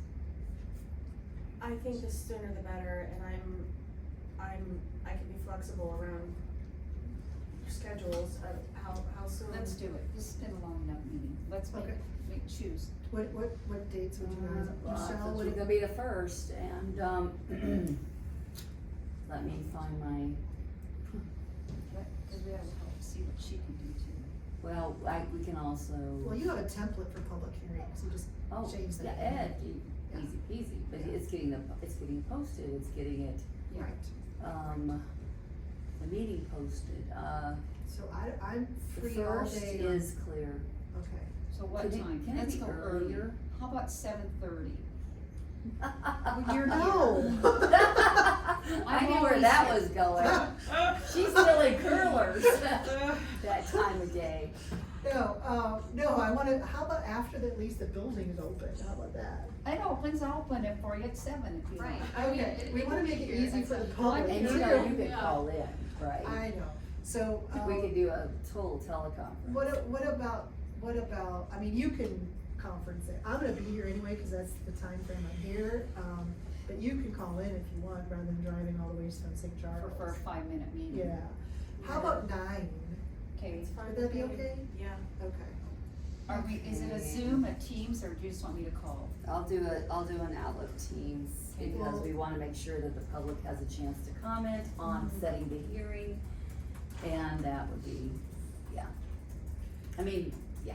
Okay, so Jess, you and I will be here, and then Diane, you will call in.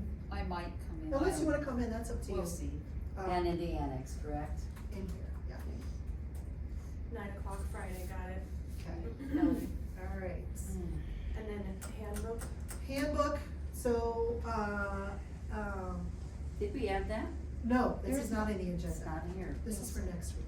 Oh, Okay. But then we'll cover it under setting the, no, I mean for scheduling a meeting, a time to meet about the handbook. I thought we were gonna do that next Tuesday. 5-5. What meeting was that? 5-5. All right, what And that's a time? 9:30? Okay, I don't have an invite for that on this. Well, no, we're just talking- We're we're just just talking about talking about setting the doing- date, we're it's the talking very about last setting. item on the agenda. So May 5, 09:30 for a special meeting? So what I have for May 5 so far is handbook, auditor staff question, Rule 15, the RFP for remediation, discuss the elderly services parking, and, for now, anyway, and then Okay, so. for now, mhm. I mean, we have till Thursday to add more stuff, And but, so we're not, well, no, we're not, so we're not gonna do the rule number 15 until the, Regular meeting, I think. well, we're gonna discuss we're gonna discuss it, on the 5th yes. have something for the 12th. Okay, Yes. got it. I've got the define the limit of spaces at the elderly services. I've got, The RFP for remediation discussion, right, Jess? Yeah, Okay. custodial, or the job description, do we need? Oh, job description, I yeah, think was that's part the of other it. one. job description. And with the hope that we all have our information to each other before that, so we can Yeah. hopefully finalize stuff. So we have the reword handbook, that for me for the elderly services building again. What? elderly service parking. No, your, RFP for elderly services remediation. there it is. I just Yeah. have to draw a little arrow that says 5-5. Yeah, And then and did we say, 5-5 for that one as well. and we're doing 9:30 start time? Yeah. Yeah, cause that's our standing time. Sounds like a marathon, but it's a work session, right? And then Are we the making 12th is this a Well, we regular should probably 6. make it, Yeah. A special, cause Will there there's be a gonna be resolution? decisions. Yeah, there might be on Rule 15, on the RFP for, yeah, there's gonna be some decisions and action taken on some of them potentially. Do you think, are we ready for the summit thing? I don't know, I have to circle back on that Summit contract. thing, I didn't think we were talking about on Tuesday. Mm-mm. We didn't have it on there. No. It wasn't on my list. I'm talking about the other stuff, but there's Yeah. gonna be decisions, so I would think it would need to be a special, not a work session. Just You put guys it will as get me special. any resolutions, right? Yeah. I put it as a special meeting, don't Yeah. do it as a work session, cause then you can have the option to make a decision. Okay. Okay, got I'm that done. at the end of my bladder. Okay, Yes. so, the last thing is, because we've already set a special date and time, so we're good on that. The main contact is send open records requests to Solutions. That was an email that was sent by the Solutions attorney. They have sent us an amendment. And so the question is, they're requesting a main contact. What my thought pattern is not, this is not a custodial thing, because I think the custodian of records still remains with the department heads, because I don't have knowledge of all that kind of stuff. This would solely be someone as the main funnel. So if someone, say for instance, you got an open records request for something, you would send it to that main contact would submit the ticket would be responded to, and then they would forward you their response, so you can go through the review, any kind of redactions if necessary, that kind of thing. Same thing with the treasurer's office. If a open records came in to Kylie, she would send it to the single point, they would submit the ticket, they would get the ticket response back, it would be forwarded to Kylie. She would be the custodian of records for her office, she would go through all of that, and then, because again, we can't presume what is confidential and what's not, you know your department best. Same thing with all department heads, so this would be just a single point. And, because what they're getting is all these things all over the place. And I agree with that request. And it maintains the custodial authority for each of the departments. It eliminates, disorganization, on our part, and it also gives solutions what they request. So, yes. So thoughts? I'm proceeding that way. I don't like the amendment. Why don't you let department heads do their jobs and Well, I think that's what she's department saying, heads? but- that's, I'm trying to provide to accommodate solutions legal request, as well as maintain the authority of the department heads. I think this is a way to split the baby. Now, it requires some language change on their amendment. Yeah, the amendment's not. I've already talked to Michael about that. We can do that and submit it and see what they come back with. So, if you guys are okay with that, then, I wanna maintain, Solutions is a partner with us for stuff, and I wanna make sure that, we don't antagonize a good partner. I know Michele has stated that, your office and other offices are dependent on them to provide you assistance. So, I think this is a good way to split the baby, and still maintain the authority of each of the department heads over their custodial records. So what happens if there is a highly sensitive matter that records are going to need to be obtained that I may not want to go through someone else, I may wanna go direct to them? So that's a good question, and I can bring it up with them. I guess maybe if there's some leniency there, I totally understand and support one point of contact for them.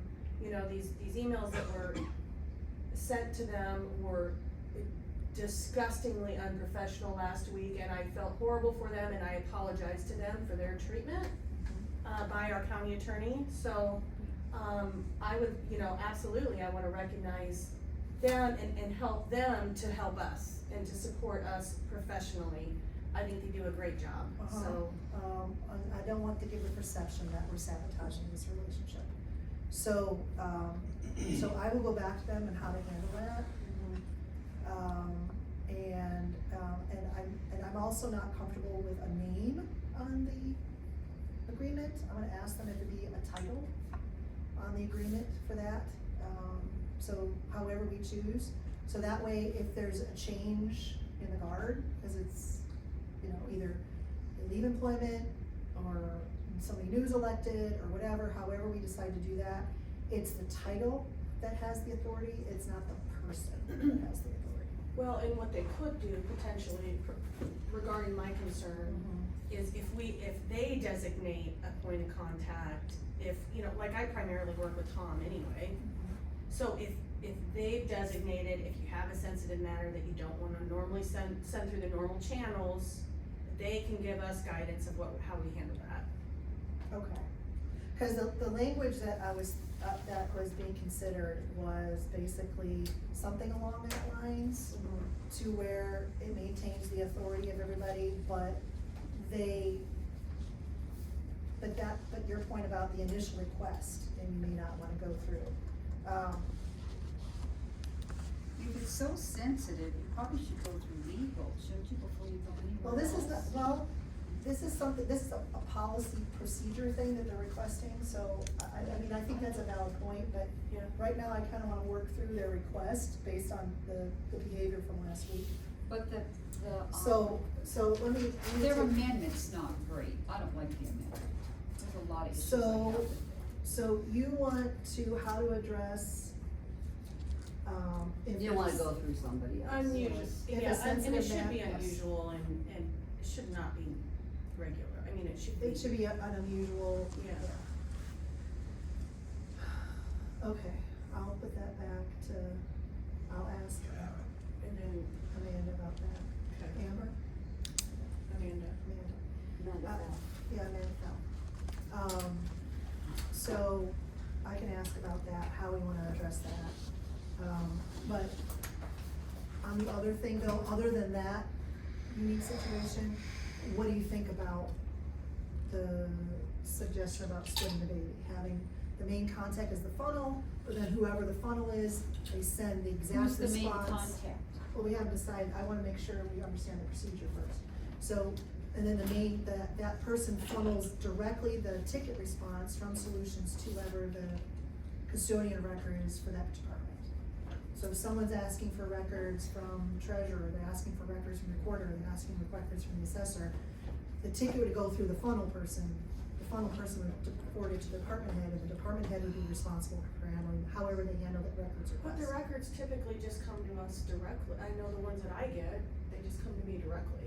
That's because you placed the request. So whoever the funnel is. Okay, you're talking about solution, I'm talking about the original request from the citizen. Yes, so what would happen, you get a request from a citizen, you would forward it to the funnel person. The funnel person would then submit the request to Solutions as the main contact for that request. Then they would take that request, they would respond to that funnel person would send their response back to you. So the records are still being pulled, the person who's the custodian of the records would still have the authority to review them, it's just there'd be an intermediary. So some of the stuff, the behavior that happened last week would be buffered and Solutions wouldn't see all that. The request would then go to Solutions for whatever the open records request was. Okay. So, does that sound like, other than the one-off, which I'll go to them Yeah. about, Yeah. then, does that sound something? Okay, so what I'll do is I will, ask them about that and see if they'd be willing to update their amendment with that direction, and then how to handle a sensitive matter. And then the only outstanding question is who the main contact will be. And then, do we wanna wait to decide that until we confirm they're amenable to these changes to it, or? Wait until you know what they're, and then we'll decide. Just make sure it's all acceptable. Yes. I mean, really, Okay. in all reality, like, so if the public is asking me for a public records something, I should just be saying, no, you need to go to this person. There's two different things here. There's two different things. Yeah. So This if you have is- access to the record Do it. immediately, you can do it. This is only if you have to go to Solutions to pull something that you don't normally have access Like to. all your emails for the last 6 months from blah blah blah blah blah. Right, but that's what I'm saying. And you can do it if you can, but Yeah. if it This would only be exceeds- if it exceeds, so like say for instance, if someone wanted, all of her emails. all of my emails and, I'm being really honest, if someone wants all my emails for the last 6 months, it's gonna be Solutions that does it. Yeah, because I agree with I'm you. Okay. We're not gonna waste. so that would be something you would send to the Right, but the that's funnel what I'm- person. Right, but that's where I'm saying, like, I would just say, no, you don't even need to go to me to ask, you can go to this person. I'm saying this in a nice way, But the thing is you don't though- need to waste your time, you just need to go to this person. But the thing though, this person will not be going through all your emails to filter out confidential information. Right, but though, you're the contact though, Right. that's what I'm saying.